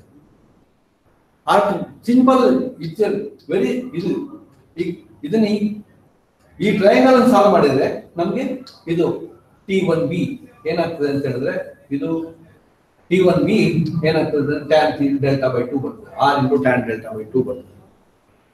ಇದು ಸಿಂಪಲ್ ಟ್ರಯಾಂಗಲ್. ಈ ಟ್ರಯಾಂಗಲ್ ಅನ್ನು ನಾವು ಸಾಲ್ವ್ ಮಾಡ್ಬೇಕಷ್ಟೇ, ಬೇರೆ ಏನಿಲ್ಲ. ಇದು 90 ಡಿಗ್ರಿ, ಇದು ಹೈಪೋಟೆನಸ್, ಇದು BT1, ಇದು OB, ಇದು ಹೈಪೋಟೆನಸ್, ಮತ್ತೆ ಇದು ಡೆಲ್ಟಾ, ಡೆಲ್ಟಾ ಬೈ 2, ಇದು ಅಪೋಸಿಟ್ ಆಗ್ತದೆ, ಮತ್ತೆ ಇದು ಅಡ್ಜಸೆಂಟ್ ಆಗ್ತದೆ. therefore opposite divided by adjacent ಮಾಡಿದ್ರೆ ನಮಗೆ tan ಥೀಟಾ ಸಿಗುತ್ತೆ. ಹಾಗೆ ಇದನ್ನ ಈ ಟ್ರಯಾಂಗಲ್ ಅನಲೈಸ್ ಮಾಡಿದ್ರೆ ನಮಗೆ ಇದನ್ನು ಕ್ಯಾಲ್ಕುಲೇಟ್ ಮಾಡಲಿಕ್ಕೆ ಆಗುತ್ತೆ. ಇನ್ನು ಕಾರ್ಡ್ ಲೆಂತ್ ನಾವು ಈ ಟ್ರಯಾಂಗಲ್ ಅನ್ನು ಹ್ಯಾಂಡಲ್ ಮಾಡಬೇಕು. ಈ ಟ್ರಯಾಂಗಲ್ ಅಂತ ಹೇಳಿದ್ರೆ ನೋಡಿ, ಇಲ್ಲಿಂದ T1EO ಈ ಟ್ರಯಾಂಗಲ್ ಅನ್ನು ನಾವು ಹ್ಯಾಂಡಲ್ ಮಾಡಿದ್ರೆ, ಇದನ್ನ ಅನಲೈಸ್ ಮಾಡಿದ್ರೆ ನಮಗೆ ಇದೊಂದು ಲೆಂತ್ ಸಿಗುತ್ತೆ. ಇದು L/2, ಅರ್ಧ L/2 ಕಾರ್ಡ್, ಅರ್ಧ ಕಾರ್ಡ್ ಇದು, ಮತ್ತೆ ಇದು ಪರ್ಪೆಂಡಿಕ್ಯುಲರ್, ಇದು ಮತ್ತೆ ಇದು ಡೆಲ್ಟಾ ಬೈ 2, ಇದು ಆರ್, ಇದು ಮತ್ತೆ ಇದನ್ನ ನಾವು ಸಾಲ್ವ್ ಮಾಡಿದ್ರೆ, ಈ ಟ್ರಯಾಂಗಲ್ ಅನ್ನು ಸಾಲ್ವ್ ಮಾಡಿದ್ರೆ ನಮ್ಗೆ ಈ ವಿಷಯ ಸಿಗುತ್ತೆ. ಈಗ 2 ಇದೆ ಇಲ್ಲಿ. 2 ಯಾಕೆ ಅಂತ ಹೇಳಿದ್ರೆ ಇದು L/2 ಅರ್ಧ, ಎರಡು L/2 ಪ್ಲಸ್ L/2 ಅಂತ ಹೇಳಿದ್ರೆ L ಆಗುತ್ತೆ. ಅವಾಗ ಇದು 2R sin ಡೆಲ್ಟಾ ಬೈ 2. ಮತ್ತೆ ಹೌದು ಇದನ್ನ ಕರ್ವ್ ಲೆಂತ್ ಅನ್ನು ಫೈಂಡ್ ಔಟ್ ಮಾಡಬೇಕು. ಕರ್ವ್ ಲೆಂತ್ ಅನ್ನು ಫೈಂಡ್ ಔಟ್ ಮಾಡೋದು ಹೇಗೆ ಅಂತ ಹೇಳಿದ್ರೆ, ಈ ಕರ್ವ್ ಲೆಂತ್ ಅನ್ನು ಫೈಂಡ್ ಔಟ್ ಮಾಡ್ಲಿಕ್ಕೆ, ಕರ್ವ್ ಲೆಂತ್ ಫೈಂಡ್ ಔಟ್ ಮಾಡ್ಬೇಕು ಅಂತ ಹೇಳಿದ್ರೆ ಯಾವಾಗಲೂ ಒಂದು ಕರ್ವ್ ಲೆಂತ್ಗೆ R ಇಂಟು ಥೀಟಾ ಅಂತ ಒಂದು ವಿಷಯ ಇದೆ. L is equal to length of the curve, L is equal to R into theta. R is the radius of the curve, and theta is the angle subtended by that curve. Isn't it? Theta is the angle subtended by the curve. ನೋಡಿ, ಈಗ ಇಲ್ಲಿಂದ ಇಲ್ಲಿವರೆಗೆ ಯಾವ angle form ಆಗ್ತದೆ ಅದು angle, ಇದು delta, ಇದು delta. ಈ length is equal to R into delta, R into delta ಇಲ್ಲಿ ಮಾಡಿದ್ದೀವಿ. ಇದು ನಾನು R into delta length of the curve. ಮತ್ತೆ ಅದನ್ನು ನಾವು ಟ್ರಾನ್ಸ್ಫಾರ್ಮ್ ಮಾಡಬೇಕು ಒಂದು ಫಾರ್ಮ್ ಇಂದ ಇನ್ನೊಂದು ಫಾರ್ಮ್ಗೆ. ದೆನ್ ಈಗ π/180 ಮಾಡಿದ್ರೆ ನಮ್ಗೆ ಕರ್ವ್ ಲೆಂತ್ ಎಷ್ಟು ಮೀಟರ್ ಅಂತ ಸಿಗುತ್ತೆ. ಅದನ್ನ ಕ್ಯಾಲ್ಕುಲೇಟ್ ಮಾಡ್ಲಿಕ್ಕೆ ನಮ್ಗೆ ಆಗುತ್ತೆ. ನೆಕ್ಸ್ಟ್ ಇದೊಂದು ಎಕ್ಸ್ಟರ್ನಲ್ ಡಿಸ್ಟೆನ್ಸ್, ಅಪೆಕ್ಸ್ ಡಿಸ್ಟೆನ್ಸ್ ಅಂತ ಒಂದು ವಿಷಯ ಇದೆ. ಇದು ನೋಡಿ, ಇಲ್ಲಿಂದ ಇಲ್ಲಿಗೆ ಇದು ಅಪೆಕ್ಸ್ ಡಿಸ್ಟೆನ್ಸ್ ಹೇಳೋದು. ಈ ಅಪೆಕ್ಸ್ ಡಿಸ್ಟೆನ್ಸ್ ಅಷ್ಟೇ ಈ ಟ್ರಯಾಂಗಲ್ ಅನ್ನು ಹ್ಯಾಂಡಲ್ ಮಾಡ್ಬೇಕು ನಾವೀಗ. ಈ ಟ್ರಯಾಂಗಲ್ ಅನ್ನು ನಾವು ಹ್ಯಾಂಡಲ್ ಮಾಡಿದ್ರೆ, ಅನಲೈಸ್ ಮಾಡಿದ್ರೆ ನಾವು ಇದನ್ನ ಕ್ಯಾಲ್ಕುಲೇಟ್ ಮಾಡ್ಲಿಕ್ಕೆ ಆಗುತ್ತೆ. ಇದು ಲೆಂತ್ ಇದೆ ನೋಡಿ, ಈ ಲೆಂತ್ ಇದು ಬಿ ಮತ್ತೆ ಓ. ಬಿ ಓಗೆ ಇಲ್ಲಿಂದ ಇಲ್ಲಿಗೆ R, B O minus R ಮಾಡಿದ್ರೆ ನಮ್ದು ಕೆಲಸ ಮುಗಿತು. ಟ್ರಯಾಂಗಲ್ ಇದು ಗೊತ್ತು ನಮ್ಗೆ, ಟ್ಯಾಂಜೆಂಟ್ ಇದು ಮತ್ತೆ ಇದು ಆ ರೇಡಿಯಸ್ ಗೊತ್ತಿದೆ ನಮ್ಗೆ. ಆದ್ರಿಂದ ಇದನ್ನ ಕ್ಯಾಲ್ಕುಲೇಟ್ ಮಾಡ್ಲಿಕ್ಕೆ ಆಗುತ್ತೆ. ಈ ಅಪೆಕ್ಸ್ ಡಿಸ್ಟೆನ್ಸ್ ಕ್ಯಾಲ್ಕುಲೇಟ್ ಮಾಡ್ಲಿಕ್ಕೆ ಆಗುತ್ತೆ. ಅದೇ ರೀತಿ ವರ್ಸಸ್ ಸೈನ್ ಅಂತ ಒಂದು ವಿಷಯ ಇದೆ. ವರ್ಸಸ್ ಸೈನ್ ಅಂತ ಹೇಳಿದ್ರೆ ಇದು ಮಿಡ್ ಆರ್ಡಿನೇಟ್, ಇದನ್ನ unit minus cos theta is called versed sine ಅಂತ. ಅದು ಈ ಟ್ರಯಾಂಗಲ್ ಅನ್ನು ಹ್ಯಾಂಡಲ್ ಮಾಡಿದ್ರೆ ನಮ್ಗೆ ಇದನ್ನು ಫೈಂಡ್ ಔಟ್ ಮಾಡ್ಲಿಕ್ಕೆ ನಮ್ಗೆ ಆಗ್ತದೆ. ಈ ಟ್ರಯಾಂಗಲ್ ಹ್ಯಾಂಡಲ್ ಮಾಡಬೇಕು. ಇಲ್ಲಿ ಆರ್, ಇದು ಈ ಡಿಸ್ಟೆನ್ಸ್ ಇದ್ಕೊಂಡು ಏನಾಗುತ್ತೆ ಅಂತ ಹೇಳಿದ್ರೆ ಆರ್ ಮೈನಸ್ ದಿಸ್ ಡಿಸ್ಟೆನ್ಸ್. ಈ ಟ್ರಯಾಂಗಲ್ ಸಾಲ್ವ್ ಮಾಡಬೇಕು. ಈ ಟ್ರಯಾಂಗಲ್ ಸಾಲ್ವ್ ಮಾಡಿದ್ರೆ ನಮ್ಗೆ ಇದನ್ನ ಕ್ಯಾಲ್ಕುಲೇಟ್ ಮಾಡಿ ಎಕ್ಸ್ಟರ್ನಲ್ ಡಿಸ್ಟೆನ್ಸ್ ಮತ್ತೆ ವರ್ಸಸ್ ಸೈನ್ ಆಫ್ಸೆಟ್. ಇದು ಮೊದಲನೇ ಆಫ್ಸೆಟ್, ಒಮ್ಮೆ ಸೆಂಟ್ರಲ್ ಆಫ್ಸೆಟ್, ಮಿಡ್ ಆರ್ಡಿನೇಟ್ ಅಂತ ಹೇಳ್ತೀವಿ ಇದಕ್ಕೆ. ಇದನ್ನ ಕ್ಯಾಲ್ಕುಲೇಟ್ ಮಾಡ್ಲಿಕ್ಕೆ ಇದೆಲ್ಲ ಎಲಿಮೆಂಟ್ಸ್. ಕೆಲವು ಸಾರಿ ಇದನ್ನ ಎಕ್ಸಾಮಿನೇಷನ್ ಕೇಳ್ತಾರೆ ನಮಗೆ. ಒಂದು 6-7 ಮಾರ್ಕಿಗೆಲ್ಲ ಎಕ್ಸಾಮ್ ಅಲ್ಲಿ ಕ್ವಶನ್ ಪೇಪರ್ ಅಲ್ಲಿ ಇರ್ತದೆ. What are the elements of simple curve ಅಂತ. ಆಗ ನಾವು ಇದನ್ನ ಕರ್ವ್ ಬರೆದು ಇದನ್ನೆಲ್ಲ ನಾವು ಬರಿಬೇಕಿತ್ತು. ನೆಕ್ಸ್ಟ್ ಈ ಕರ್ವ್ಸ್ ಅನ್ನ ಈಗ ನಾವು ಕರ್ವ್ಸ್ ಫಂಡಮೆಂಟಲ್ಸ್ ಎಲ್ಲ ಮಾತಾಡಿದ್ದೇವೆ ನಾವೀಗ. ಈ ಕರ್ವ್ನ ಫೀಲ್ಡ್ ಇಂದ ಪೇಪರ್ ಇಂದ ಫೀಲ್ಡ್ಗೆ ತಗೊಂಡು ಹೋಗ್ಬೇಕು. ಈಗ ನಾವು ಫೀಲ್ಡ್ ಇಂದ ಪೇಪರ್ಗೆ ಹೇಗೆ ತಗೊಂಡು ಹೋಗುವ ಮೆಥಡ್ ಏನಿದ್ದೇವೆ, ಎರಡು ಬೇಕಾದಷ್ಟು ಮೆಥಡ್ ಇದೆ. ಅದು ಈ ಬೇಕಾದಷ್ಟು ಮೆಥಡ್ ಹೆಂಗೆ ಡಿಸೈನ್ ಮಾಡ್ತೀವಿ ನಾವು ಅಂತ ಹೇಳಿದ್ರೆ, ಈ ಯಾವ ಮೆಥಡ್ ಸೂಟಬಲ್ ಅಂತ, ಯಾವ ಕರ್ವ್ನ ಪೇಪರ್ ಇಂದ ಫೀಲ್ಡ್ಗೆ ಟ್ರಾನ್ಸ್ಫರ್ ಮಾಡಬೇಕಾದ್ರೆ ಯಾವ ಮೆಥಡ್ ಸೂಟಬಲ್ ಅಂತ ನಮ್ಮ ಹತ್ರ ಏನು ಇನ್ಸ್ಟ್ರೂಮೆಂಟ್ ಇದೆ ಅದ್ರ ಮೇಲೆ ಡಿಪೆಂಡ್ ಆಗ್ತದೆ. ಮತ್ತೆ ಯಾವ ಕರ್ವ್ ಅದು ಎಷ್ಟು ದೊಡ್ಡದು ರೋಡ್ ಇಡುತ್ತೆ ಎಷ್ಟು ಅದ್ರ ಮೇಲೆ ಡಿಪೆಂಡ್ ಆಗ್ತದೆ. ಈಗ ರೈಲ್ವೆ ಲೈನು ಅಥವಾ ಹೈವೇ, ಸ್ಟೇಟ್ ಹೈವೇ ಇಂಥ ದೊಡ್ಡ ರಸ್ತೆಗಳನ್ನೆಲ್ಲ ಮಾಡಬೇಕಾದ್ರೆ ನಾವು ಚೈನ್ ಮತ್ತು ಟೇಪಲ್ಲಿ ಮಾಡಲಿಕ್ಕೆ ಆಗುದಿಲ್ಲ. ಕರ್ವ್ ಲೆಂತ್ ಜಾಸ್ತಿ ಇರುತ್ತೆ. ಕೆಲವು ಸಾರಿ ಏನಾಗುತ್ತೆ ಅಂದ್ರೆ ಅಪೋಸಿಟ್ ಸೈಡ್ ಕಾಣೋದೇ ಇಲ್ಲ. ಅಂತ ಸಂದರ್ಭ ಎಲ್ಲ ಇರುವಾಗ ನಮ್ಗೆ ಅದರಲ್ಲಿ ಸ್ವಲ್ಪ ಕಷ್ಟ ಆಗ್ತದೆ. ಚಿಕ್ಕ ಕರ್ವ್ ಆದರೆ, ಸಣ್ಣ ರಸ್ತೆಗಳಾದ್ರೆ ಆಗ ನಾವು ಚೈನ್ ಮತ್ತೆ ಟೇಪಲ್ಲಿ ನಾವು ಇದನ್ನ ಯೂಸ್ ಮಾಡ್ಬೋದು. ಚೈನ್ ಮತ್ತೆ ಟೇಪ್ ಮೆಥಡ್ ಅಲ್ಲಿ ನಾವು ಸಣ್ಣ ಕರ್ವ್ಗಳನ್ನ ಟ್ರಾನ್ಸ್ಫರ್ ಮಾಡ್ಬೋದು ಪೇಪರಿಂದ ಫೀಲ್ಡಿಗೆ. ಅದನ್ನ ಲೀನಿಯರ್ ಮೆಥಡ್ಸ್ ಅಂತ ಕರಿತೀವಿ ನಾವು. ಲೀನಿಯರ್ ಮೆಥಡ್ಸ್ ಅಂದ್ರೆ chain, tape, then cross staff, arrows, ranging rod, ಅದಷ್ಟು ವಿಷಯ ಇದ್ರೆ ಸಾಕು ನಮಗೆ. ಚಿಕ್ಕ ಕರ್ವ್ಗಳನ್ನೆಲ್ಲ ನಾವು ಪೇಪರಿಂದ ರೋಡ್ಗೆ ಫೀಲ್ಡ್ಗೆ ಟ್ರಾನ್ಸ್ಫರ್ ಮಾಡ್ಲಿಕ್ಕೆ ಆಗ್ತದೆ. ದೊಡ್ಡ ಕರ್ವ್ಗಳಾದ್ರೆ ಈ ಚೈನ್ ಮತ್ತೆ ಟೇಪ್ ಅನ್ನ ಯೂಸ್ ಮಾಡಿಕೊಂಡು ದೊಡ್ಡ ಕರ್ವ್ನ ನಾವು ರೇಂಜ್ ಮಾಡ್ಲಿಕ್ಕೆ ಆಗುದಿಲ್ಲ. ದೊಡ್ಡ ಕರ್ವ್ ಎಕ್ಸಾಂಪಲ್ ರೈಲ್ವೆ ಕನ್ಸ್ಟ್ರಕ್ಷನ್ ಅಲ್ಲಿ ಬರುವಂತಹ ರೋಡು, ಅದನ್ನ ನಾವು ಟ್ರಾನ್ಸ್ಫರ್ ಮಾಡ್ಲಿಕ್ಕೆ ಆಗುದಿಲ್ಲ. ಮಾಡಿದ್ರು ಕೂಡ ತುಂಬಾ ಕೆಲಸ ಬೇಕು, ಮತ್ತೆ ಕೆಲಸ ಜಾಸ್ತಿ ಆಗುತ್ತೆ, ಎರರ್ ಕೂಡ ಜಾಸ್ತಿ ಆಗ್ಬೋದು. ಆದ್ರಿಂದ ಅಡ್ವಾನ್ಸ್ಡ್ ಎಕ್ವಿಪ್ಮೆಂಟ್ಸ್ ಗಳನ್ನ ಯೂಸ್ ಮಾಡಿಕೊಂಡು ನಾವು ಅದನ್ನ ಆ ಕರ್ವ್ನ ಟ್ರಾನ್ಸ್ಫರ್ ಮಾಡ್ಬೇಕಾಗುತ್ತೆ. ಅದರ ಪ್ರಕಾರ ಸಂದರ್ಭಕ್ಕೆ ಅನುಗುಣವಾಗಿ ಮತ್ತೆ ನಮ್ಮ ಹತ್ರ ಯಾವ ಎಕ್ವಿಪ್ಮೆಂಟ್ ಇದೆ, ಮತ್ತೆ ಎಷ್ಟು ದೊಡ್ಡದು ರೋಡ್, ಅದು ಎಂತ ರೋಡ್ ನೀವು ಮಾಡ್ತೀರಿ, ನಿಮ್ದು ಆಕ್ಯುರಸಿ ಲೆವೆಲ್ ಎಷ್ಟು ಬೇಕು ನಮ್ಗೆ, ಅದನ್ನೆಲ್ಲ ನೀವು ಇಂಜಿನಿಯರ್ಸ್ ಆದರೂ ಡಿಸೈಡ್ ಮಾಡಬೇಕು ಯಾವ ಮೆಥಡ್ ಅಂತ. ಆದ್ರಿಂದ ಇಲ್ಲಿ ದೇರ್ ಆರ್ ಮೆನಿ ಮೆಥಡ್ಸ್. ನಮ್ಮ ತುಂಬ ಮೆಥಡ್ಸ್ಗಳು ಬೇಕಾದಷ್ಟಿದೆ. ಇದನ್ನ ಮೆಥಡ್ಸ್ ಒಂದು ಚೈನ್ ಅಂಡ್ ಟೇಪ್ ಮೆಥಡ್, ಇನ್ನೊಂದು ಪ್ಯೂರ್ ಲೈಟ್ ಮೆಥಡ್ ಅಂತ ಹೇಳ್ತೀವಿ, ಇದಕ್ಕೆ ಇನ್ಸ್ಟ್ರೂಮೆಂಟಲ್ ಮೆಥಡ್ ಅಂತ ಹೇಳ್ತೀವಿ, ರ್ಯಾಂಕ್ ಟ್ಯಾಂಜೆನ್ಷಿಯಲ್ ಆಂಗಲ್ ಮೆಥಡ್ ಅಂತ ಹೇಳ್ತೀವಿ. ಹಾಗೆ ನೋಡೋಣ ಈಗ ಒಂದೊಂದು. ಮತ್ತೆ ಅದಕ್ಕಿಂತ ಬಹಳ ಇಂಪಾರ್ಟೆಂಟ್ ವಿಷಯ ಏನಂತ ಹೇಳಿದ್ರೆ, ಇದು ಅದರ ನಂತರ ಇದೆಲ್ಲ ಮೆಥಡ್ಸ್. ಅದು ಈ ಕರ್ವ್ನ ನಾವು ಪೇಪರ್ ಇಂದ ರೋಡ್ಗೆ ಟ್ರಾನ್ಸ್ಫರ್ ಮಾಡಬೇಕಾದ್ರೆ, ಫೀಲ್ಡ್ಗೆ ಟ್ರಾನ್ಸ್ಫರ್ ಮಾಡಬೇಕು ಅಂತ ಇದ್ರೆ ನಮ್ಗೆ ಇದೆಲ್ಲ ತುಂಬಾ ಇಂಪಾರ್ಟೆಂಟ್. ಈ ವಿಚಾರಗಳೆಲ್ಲ ತುಂಬಾ ಇಂಪಾರ್ಟೆಂಟ್, ಇಲ್ಲಿ ಗೊತ್ತಿರ್ಬೇಕು ನಮ್ಗೆ. ಈಗ ಇಲ್ಲಿ ಯೂನಿಟ್ ಕಾರ್ಡ್ ಅಂತ ಒಂದು ವಿಷಯ ಇದೆ, ಒಂದು ಸಬ್ ಕಾರ್ಡ್ ಅಂತ ಒಂದು ವಿಷಯ ಬರ್ತಿದ್ದೀವಿ ನಾವೀಗ. ನಾನು ಅವಾಗಲೇ ಹೇಳಿದೆ ನಿಮ್ಗೆ, ನಾವೀಗ ಇಲ್ಲಿಂದ ಹೋಗ್ತಾ ಇದೀವಿ, ಈಗ ಹೋಗ್ತಾ ಇದೀವಿ, ಇಲ್ಲಿಂದ ಇಲ್ಲಿವರೆಗೆ ಬಂದಿದ್ದೀವಿ. ಇಲ್ಲಿ 12 ಕಿಲೋಮೀಟರ್ ಬಂದಿದ್ದೀವಿ ನಾವು, 12 ಕಿಲೋಮೀಟರ್ ಬಂದು ಮುಟ್ಟಿದ್ದೀವಿ. 12 ಕಿಲೋಮೀಟರ್ 300 ಮೀಟರ್ ಈ ಪಾಯಿಂಟ್ ಅಲ್ಲಿ, ಬಿ ಪಾಯಿಂಟ್ ಮುಟ್ಟಿದ್ದೀವಿ ನಾವೀಗ. ನೆಕ್ಸ್ಟ್ ಇಲ್ಲಿ ಪಥನ ಬದಲಾವಣೆ ಮಾಡ್ಬೇಕು ನಾವೀಗ. ಪಥ ಬದಲಾವಣೆ ಮಾಡ್ಲಿಕ್ಕೆ ನಮ್ಮ ವೆಹಿಕಲ್ ಅಲ್ಲಿ ಈಗ ಕೊಂಡೋಗಿ ಟ್ರಾನ್ಸ್ಫರ್ ನಿಲ್ಲಿಸಿ ಸ್ಲೋ ಮಾಡಿ ಬರೋದು ನಮ್ಗೆ ಇಷ್ಟ ಇಲ್ಲ. ಅದಕ್ಕೆ ನಾವೇನ್ ಮಾಡ್ತೀವಿ ಅಂದ್ರೆ, ಈ ಜಾಗದಿಂದ ಯಾವ್ದು ಕನ್ವೀನಿಯಂಟ್ ಸೂಟಬಲ್ ಪ್ಲೇಸ್ ಇದೆ, ಯಾವುದೋ ಒಂದು ಸೂಟಬಲ್ ಜಾಗದಿಂದ ನಾವು ಇದನ್ನ ಕರ್ವ್ನ 2 ಸ್ಟ್ರೈಟ್ ಲೈನ್ ನಡುವೆ ಇಂಟ್ರೊಡ್ಯೂಸ್ ಮಾಡ್ತಾ ಇದ್ದೀವಿ. ಈಗ ನಮ್ಮ ಪಥ ಏನಾಗ್ತದೆ ಅಂತ ಹೇಳಿದ್ರೆ, ಇಲ್ಲಿಂದ ಸೀದಾ ಇಲ್ಲಿ ಹೋಗುದಿಲ್ಲ. ನಾವೇನ್ ಮಾಡ್ತೀವಿ, ಈಗ ಇಲ್ಲಿಂದ ಇಲ್ಲಿ ಹೋಗ್ತೀವಿ. ರೋಡ್ ಕನ್ಸ್ಟ್ರಕ್ಷನ್ ಆದ ನಂತರ ಈ ಕಡೆ ಹೋಗ್ತೀವಿ. ರೋಡನ್ನ ನಿರ್ಮಾಣ ಮಾಡಿದ ನಂತರ ನಾವೇನ್ ಮಾಡ್ತೀವಿ, ಸ್ಟ್ರೈಟ್ ಲೈನ್ ಅಲ್ಲಿ ಬರ್ತೀವಿ, ಮತ್ತೆ ನಮ್ಮ ಕರ್ವ್ ಅಲ್ಲಿ ಮೂವ್ ಆಗ್ತೀವಿ. ಇದು ಪ್ರೋಗ್ರೆಸ್. ಇಲ್ಲಿಂದ ಶುರು ಆಗುತ್ತೆ, ಇಲ್ಲಿ ಬಂದು ಈಗ ಮುಂದೆ ಹೋಗ್ತಾವೆ. ಇಲ್ಲಿ ಮೋಸ್ಟ್ ಇಂಪಾರ್ಟೆಂಟ್ ಏನು ಅಂತ ಹೇಳಿದ್ರೆ, ಈಗ ನೋಡಿ, ಯೂಶಲಿ ನಾರ್ಮಲಿ ನೋಡಿ, ಇದು ಕರ್ವ್ ಲೆಂತ್, ಇದು ಕಾರ್ಡ್, ಇಲ್ಲಿ ಒಂದು ಕಾರ್ಡ್ ಇದೆ. ಈ ಕರ್ವ್ ಅನ್ನು ಏನ್ ಮಾಡಿದ್ವಿ ನಾವು, ಒಂದು ನಂಬರ್ ಆಫ್ ಪಾರ್ಟ್ಸ್ ಮಾಡಿದ್ವಿ, ಅಲ್ವಾ? ಏನ್ ಮಾಡಿದ್ವಿ ನಾವು, ಕರ್ವನ ಪಾರ್ಟ್ಸ್ ಮಾಡಿದ್ವಿ, ಬೇರೆ ಬೇರೆ ಸಣ್ಣದು ಮಾಡಿದ್ವಿ. ದೊಡ್ಡ ಕರ್ವನ ಏನ್ ಮಾಡಿದ್ವಿ ನಾವು, ಸಣ್ಣದು ಮಾಡಿದ್ವಿ. ಇದು ಯಾಕೆ ಅಂತ ಹೇಳಿದ್ರೆ, ನಮ್ಗೆ ಒಂದ್ಮೇಲೆ ನೀವು 1.5 ಕಿಲೋಮೀಟರ್ದು 1500 ಮೀಟರ್ ಕರ್ವನ್ನ ಕೊಂಡೋಗಿ ನಾವು ಪೋಸ್ಟ್ ಮಾಡ್ಲಿಕ್ಕೆ ಅಥವಾ ನೆಲದಲ್ಲಿ ನಮ್ಗೆ ಮಾರ್ಕ್ ಮಾಡ್ಲಿಕ್ಕೆ ಕಷ್ಟದ ಕೆಲಸ ಅದು. ಅದಕ್ಕೆ ನಾವೇನ್ ಮಾಡ್ತೀವಿ ಅಂತ ಹೇಳಿದ್ರೆ, ಇದನ್ನ ಡಿವೈಡ್ ಮಾಡ್ತೀವಿ ಕರ್ವನ್ನ, will make it number of small parts. ಇದು ಅದಕ್ಕೆ ನಾವು ಇದನ್ನ ಕರ್ವ್ ಅಂತ ಹೇಳಿದ್ರೆ, ಅಗೈನ್ ಮತ್ತೊಂದು ವಿಷಯ ಇದೆ. ಇಲ್ಲಿ ಈ ಕರ್ವ್ ಇಲ್ಲಿಂದ ಇಲ್ಲಿಗೆ 300-400 ಮೀಟರ್ ಕರ್ವ್ ಇದೆ, 500 ಮೀಟರ್ ಕರ್ವ್ ಇದೆ. ಅದನ್ನು ಪಾಲ್ ಮಾಡ್ಬೇಕು ನಾವು. ಪಾಲ್ ಮಾಡುವಾಗ ಏನ್ ಮಾಡ್ತೀವಿ ಅಂತ ಹೇಳಿದ್ರೆ, 30 ಮೀಟರ್ದ, 40 ಮೀಟರ್ದ, 50 ಮೀಟರ್ದ, 25 ಮೀಟರ್ದ, 20 ಮೀಟರ್ದ, ಎಷ್ಟು ಬೇಕಾದ್ರೂ ನಾವು ಅದನ್ನ ಪಾರ್ಟ್ ಮಾಡ್ಬೋದು.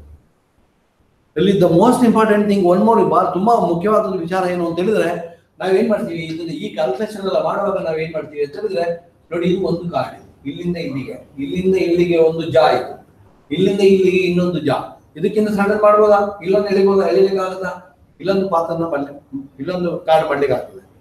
ತುಂಬಾ ಸಣ್ಣದ್ ಮಾಡಿದ್ರೆ ಕ್ಯಾಲ್ಕುಲೇಷನ್ ಮತ್ತೆ ಕೆಲಸಗಳು ಜಾಸ್ತಿ ಆಗ್ತವೆ. ಅದಕ್ಕೆ ಒಂದು ರೀಸನಬಲ್ ಆಗಿರ್ಬೇಕು. ನಮ್ಮ ಇಂಜಿನಿಯರಿಂಗ್ ಮೆಥಡ್ಸ್ ಅಲ್ಲಿ ನಮ್ಗೆ ಅಕ್ಸೆಸಿಬಲ್ ಲೆವೆಲ್ ಅಲ್ಲಿ ಇರ್ಬೇಕು ನಾವು. ಅದನ್ನೆಲ್ಲ ಯಾರು ಡಿಸೈಡ್ ಮಾಡೋದು? ಯಾರು ಡಿಸೈಡ್ ಮಾಡ್ಬೇಕು? ಇದನ್ನೆಲ್ಲ ಸೈಟ್ ಇಂಜಿನಿಯರ್ ಡಿಸೈಡ್ ಮಾಡ್ಬೇಕು. ಇದು ಯಾವ ಕಾರ್ಡ್ ಲೆಂತ್ ಎಷ್ಟಾಗಬೇಕು.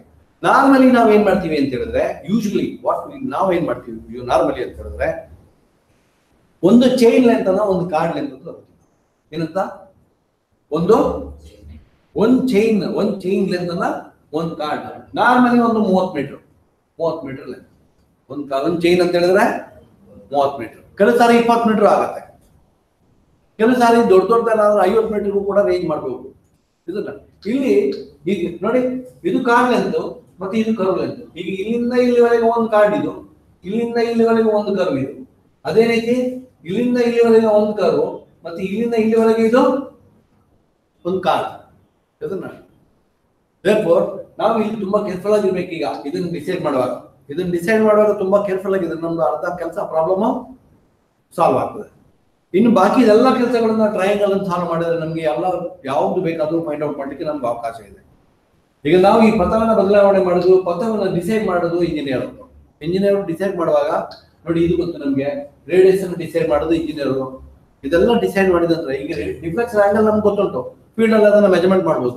ಎಲ್ಲಿ ನಾವು ಚೇಂಜ್ ಮಾಡ್ತೀವಿ, ಪಥವನ್ನು ಎಲ್ಲಿಗೆ ಬದಲಾವಣೆ ಮಾಡ್ತೀವಿ, ಅದನ್ನ ಫೀಲ್ಡ್ ಅಲ್ಲಿ ಮೆಜರ್ಮೆಂಟ್ ಮಾಡಿದ್ರೆ ನಮ್ಗೆ ಗೊತ್ತಾಗ್ತದೆ ಡಿಫ್ಲೆಕ್ಷನ್ ಆಂಗಲ್. ಮತ್ತೆ ಈ ಕರ್ವ್ ಅನ್ನ ಡಿಸೈಡ್ ಮಾಡೋದು ಇಂಜಿನಿಯರ್. ಕರ್ವ್ ಯಾವ ತರ ಡಿಸೈಡ್ ಮಾಡ್ತಾರೆ? ಅಗೇನ್ ದೊಡ್ಡದು ರೋಡ, ಚಿಕ್ಕದು ರೋಡ, ಟೋಪೋಗ್ರಫಿ ಹೇಗೆ ಉಂಟು ಅದನ್ನೆಲ್ಲ ನೋಡಿಕೊಂಡು ಎಷ್ಟು ನಾವು ವೆಹಿಕಲ್ ಅದರಲ್ಲಿ ಟ್ರಾವೆಲ್ ಮಾಡ್ತವೆ, ಯಾವ ಸ್ಪೀಡಲ್ಲಿ ಮ್ಯಾಕ್ಸಿಮಮ್ ಸ್ಪೀಡ್ ಎಷ್ಟು ಅದರಲ್ಲಿ ಆ ರೋಡಲ್ಲಿ, ಇದನ್ನೆಲ್ಲ ನೋಡ್ಕೊಂಡು ನೀವು ಇದನ್ನ ಡಿಸೈಡ್ ಮಾಡ್ತೀವಿ. ರೇಡಿಯಸ್ ಅದನ್ನೆಲ್ಲ ಡಿಸೈಡ್ ಮಾಡ್ತೀವಿ. ಡಿಸೈಡ್ ಮಾಡಿದ ನಂತರ ಎಷ್ಟು ಲೆಂತ್ ಇರಬೇಕು ಅದನ್ನು ಕೂಡ ಇಂಜಿನಿಯರ್ಸ್ ಡಿಸೈಡ್ ಮಾಡ್ತಾರೆ. ಇದೆಲ್ಲ ಆಫೀಸಲ್ಲಿ ಮಾಡುವಂತ ಕೆಲಸ. ಸೆಂಟ್ರಲ್ ಲೈನ್ ಮಾರ್ಕಿಂಗ್ ತಗೊಂಡ್ಬಂದು ಆಫೀಸಲ್ಲಿ ಕೂತ್ಕೊಂಡು ಇದನ್ನೆಲ್ಲ ನಾವು ಪ್ಲಾಟ್ ಮಾಡಬೇಕು. ಪ್ಲಾಟಿಂಗ್ ಮಾಡಿ ಇದನ್ನ ಡಿಸೈಡ್ ಮಾಡುವಂಥದ್ದು. ಮತ್ತೆ ನಾನು ಇಲ್ಲಿ ಹೇಳೋ ಉದ್ದೇಶ ಏನಂತ ಹೇಳಿದ್ರೆ, ಈ ಕರ್ವನ ನಾವು ನಂಬರ್ ಆಫ್ ಪಾರ್ಟ್ಸ್ ಮಾಡ್ತೀವಿ. ನಂಬರ್ ಆಫ್ ಪಾರ್ಟ್ಸ್ ಅಂತ ಹೇಳಿದ್ರೆ ಅದನ್ನ ಕಾರ್ಡ್ ಅಂತಲ್ಲಿ ಮೆನ್ಷನ್ ಮಾಡ್ತೀವಿ ನಾವು. ಕಾರ್ಡ್ ಅಂತ ಹೇಳ್ತೀವಿ. ಜಾ ಇದು ಒಂದು ಕಾರ್ಡ್. ಈ ಒಂದು ಕಾರ್ಡ್ T1G, ಇಲ್ಲಿಂದ ಇಲ್ಲಿಗೆ ಒಂದು ಕಾರ್ಡ್. G ಇಂದ F ಗೆ ಇನ್ನೊಂದು ಕಾರ್ಡ್, F ಇಂದ ಮುಂದೆ ಇನ್ನೊಂದು ಕಾರ್ಡ್. ಲೈಕ್ 10 ಕಾರ್ಡ್ ಇರ್ಬೋದು, 20 ಇರ್ಬೋದು, ಡಿಪೆಂಡ್ ಲೆಂತ್ ಮೇಲೆ. ಅದನ್ನ ಯಾರು ಡಿಸೈಡ್ ಮಾಡ್ತಾರೆ? ಕಾರ್ಡ್ ಲೆಂತ್ ನ ಯಾರು ಕಾರ್ಡ್ ಲೆಂತ್ ಡಿಸೈಡ್ ಮಾಡೋದು? ಇಂಜಿನಿಯರ್, ಸೈಟ್ ಇಂಜಿನಿಯರ್ ಡಿಸೈಡ್ ಮಾಡ್ತಾರೆ ಎಷ್ಟಿರ್ಬೇಕು ಅಂತ. ಇಲ್ಲಿ ದ ಮೋಸ್ಟ್ ಇಂಪಾರ್ಟೆಂಟ್ ಥಿಂಗ್ ಯಾರು ನೆನ್ಪಿಟ್ಕೊಳ್ಬೇಕಾದ ವಿಚಾರ ಅಂತ ಹೇಳಿದ್ರೆ, approximately card length is equal to curve length. Approximately, ಯಾಕಂದ್ರೆ ಸಣ್ಣಿರೋದ್ರಿಂದ ನಾವು ಅದನ್ನು ತಗೊಳ್ತೀವಿ, ಅದನ್ನ ಕನ್ಸಿಡರ್ ಮಾಡ್ತೀವಿ. ಕ್ಯಾಲ್ಕುಲೇಷನ್ ಪರ್ಪಸ್ಗೆಲ್ಲ ಅದನ್ನೇ ಕನ್ಸಿಡರ್ ಮಾಡ್ತೀವಿ. ಆದ್ರೆ ರೋಡ್ ಮಾಡುವಾಗ ಸ್ಟ್ರೈಟ್ ಲೈನ್ ಮಾಡೋದಿಲ್ಲ, ಕರ್ವ್ನ ಮಾಡ್ತೀವಿ. ಓಕೆ, ಅದು ನೋಡೋಣ. ಈಗ ಇಲ್ಲಿ ಈ ಕರ್ವ್ನ ನಾವೇನ್ ಮಾಡ್ತೀವಿ ಅಂತ ಹೇಳಿದ್ರೆ, ಒಂದು 400 ಮೀಟರ್ 500 ಮೀಟರ್ ಕರ್ವ್ ಇದ್ರೆ 30 ಮೀಟರ್ ಡಿವೈಡ್ ಮಾಡ್ತೀವಿ. ಯಾವುದು 30 metre? 30 into number of chord ಎಷ್ಟು? 500 ಮೀಟರ್ 450. ಇದು 450 ಪ್ಲಸ್ 30 480, 15 16 ಕಾರ್ಡ್ ಆಗುತ್ತೆ. ಇನ್ನು 5 ಮೀಟರ್ ಉಳಿತದೆ. ಅದನ್ನ ಸಬ್ ಕಾರ್ಡ್ ಅಂತ ಕರಿತೀವಿ. Which is less than or it is not equal to unit chord. The length, ಯಾವ ಲೆಂತ್ ಇಲ್ಲಿ ಉಳಿತದೆ. ಈಗ 30 ಮೀಟರ್ ಮಾಡಿದ ನಂತರ ಎಷ್ಟು ಉಳಿಯುತ್ತೆ ಅದನ್ನ ನಾವೇನಂತ ಕರಿತೀವಿ? ಸಬ್ ಕಾರ್ಡ್ ಅಂತ ಕರಿತೀವಿ. 20 ಮೀಟರ್ ನಾವು ಕಟ್ ಮಾಡ್ತಾ ಹೋಗ್ತೀವಿ. ಎಷ್ಟು? ಒಂದು 12 ಮೀಟರ್ ಉಳಿತದೆ. 12 ಮೀಟರ್ ಉಳಿಯುವಂಥದ್ದನ್ನ ಏನಂತ ಕರಿತೀವಿ ನಾವು? ಸಬ್ ಕಾರ್ಡ್ ಅಂತ ಕರಿತೀವಿ. ತಿಳಿತಲ್ಲ? ಅದು ಯೂನಿಟ್ ಕಾರ್ಡ್ ಮತ್ತೆ ಸಬ್ ಕಾರ್ಡ್. ಈ ಸಬ್ ಕಾರ್ಡ್ ಮತ್ತೆ ಯೂನಿಟ್ ಕಾರ್ಡ್ ಅನ್ನ ಯಾರು ಡಿಸೈಡ್ ಮಾಡೋದು? ಸೈಟ್ ಇಂಜಿನಿಯರ್ ಡಿಸೈಡ್ ಮಾಡ್ತಾರೆ. ಮತ್ತೆ ಮತ್ತೊಂದು ವಿಷಯ ಏನಂತ ಹೇಳಿದ್ರೆ, ಒಂದು 2 ಮೀಟರ್ ಅಥವಾ 3 ಮೀಟರ್ 4 ಮೀಟರ್ ಉಳಿಯುತ್ತೆ. ಅಂತ ಸಂದರ್ಭದಲ್ಲಿ ಏನ್ ಮಾಡ್ತೀರಿ ನೀವು? ಅದನ್ನ ಕೊನೆಯ ಯೂನಿಟ್ ಕಾರ್ಡ್ಗೆ ಸೇರಿಸೋದು. ಅದನ್ನ 32 ಮೀಟರ್ ಮಾಡೋದು, 31 ಮೀಟರ್ ಮಾಡೋದು, 33 ಮೀಟರ್ ಮಾಡೋದು. 34 ಮೀಟರ್ ಮಾಡೋದು. ಈ ಸಬ್ ಕಾರ್ಡ್ ಅನ್ನ ನೀವು ಯಾವಾಗಲೂ ಬಿಗಿನಿಂಗ್ ಅಲ್ಲಿ ಸೇರಿಸಬಹುದು ಅಥವಾ ಕೊನೆಯಲ್ಲಿ ಕೂಡ ಸೇರಿಸಬಹುದು. ಎಲ್ಲಿ ಬೇಕಾದ್ರೂ ನೀವು ಅದನ್ನು ತಗೊಳ್ಬಹುದು. ಇದನ್ನ 30 ಮಾಡೋದ್ರ ಬದಲಿಗೆ ಯಾವ ಸಬ್ ಕಾರ್ಡ್ ಇರ್ತದೆ, ಇದು 28 ಇರ್ಬೋದು, 28 ಆಗ್ಬೋದು, 2 ಮೀಟರ್ ಕಮ್ಮಿ ಇರ್ಬೋದು, ಅಥವಾ 2 ಮೀಟರ್ 3 ಮೀಟರ್ ಜಾಸ್ತಿ ಇರ್ಬೋದು. ಯಾವುದು 30ಕ್ಕಿಂತ ಬೇರೆ ಇದೆ, ವಿಭಿನ್ನವಾಗಿದೆ, ಅದನ್ನ ನಾವೇನಂತ ಕರಿತೀವಿ, ಸಬ್ ಕಾರ್ಡ್ ಅಂತ ಕರಿತೀವಿ. 30 ಮೀಟರ್ ಇರುವಂತದನ್ನೆಲ್ಲ ಯೂನಿಟ್ ಕಾರ್ಡ್ ಅಂತ ಕರಿತೀವಿ. ಸರಿ, ಓಕೆ. ಅದನ್ನ ನೀವು ಡಿಸೈಡ್ ಮಾಡ್ಬೇಕು. ಎಲ್ಲಿಯೂ ಯಾವ ಪುಸ್ತಕದಲ್ಲಿಯೂ ಕೂಡ ನೀವು ಹೀಗೆ ಮಾಡ್ಬೇಕು ಅಂತ ಹೇಳಿ ಅದು ನಮ್ಗೆ ತಿಳಿಯುವಾಗ ಅದನ್ನ ಹೇಳ್ತಾರ, ಹೀಗೆ ಇದೆ, ಹೀಗೆ ಮಾಡ್ಬೇಕು ಅಂತ. ಆದ್ರಿಂದ ಡಿಸೈಡ್ ಮಾಡೋದು ಯಾರು? ಸೈಟ್ ಇಂಜಿನಿಯರ್ ಡಿಸೈಡ್ ಮಾಡಿ. ಓಕೆ, 30 ಮೀಟರ್ 28 ಮೀಟರ್ ಸಬ್ ಕಾರ್ಡ್, 32 ಮೀಟರ್ ಸಬ್ ಕಾರ್ಡ್.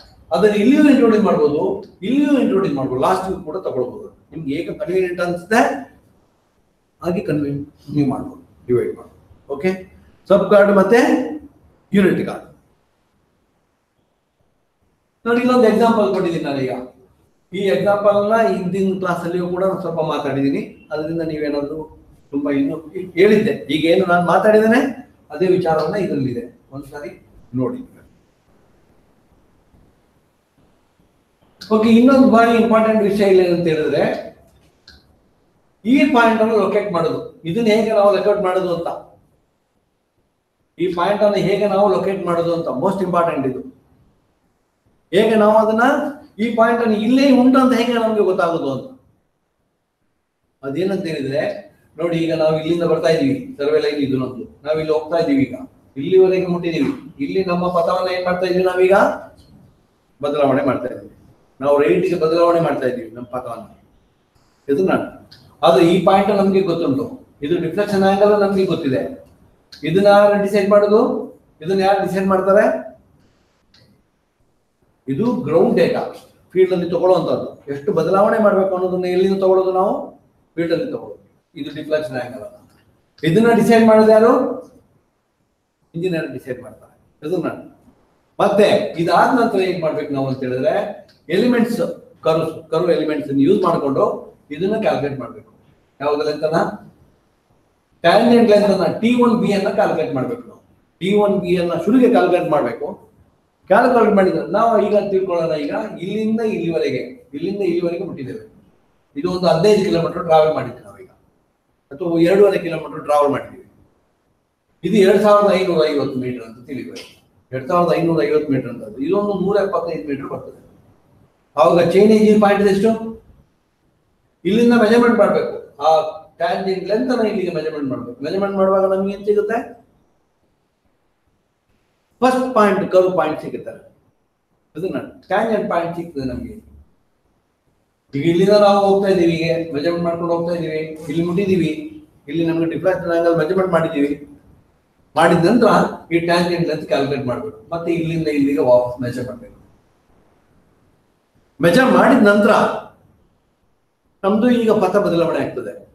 ನಾವು ಇಲ್ಲಿಂದ ಹೋಗಿ ಇಲ್ಲಿ ಬದಲಾವಣೆ ಮಾಡ್ಬೇಕಿತ್ತು, ಮಾಡಿದ್ರೆ ನಮ್ದು ವೆಹಿಕಲ್ ಸ್ಪೀಡ್ ಏನಾಗ್ತದೆ? ಸ್ಲೋ ಆಗುತ್ತೆ. ಅದಕ್ಕೆ ನಾವೀಗ ಏನ್ ಮಾಡ್ತೀವಿ, ನಾವೀಗ ನಮ್ಮ ಪಥವನ್ನು ಇಲ್ಲಿಂದ ಬದಲಾವಣೆ ಮಾಡ್ತೀವಿ. ಇಲ್ಲಿಂದ ಬದಲಾವಣೆ ಮಾಡ್ತೀವಿ ಅಂದ್ರೆ ಹೇಗೆ ಬದಲಾವಣೆ ಮಾಡ್ತೀವಿ?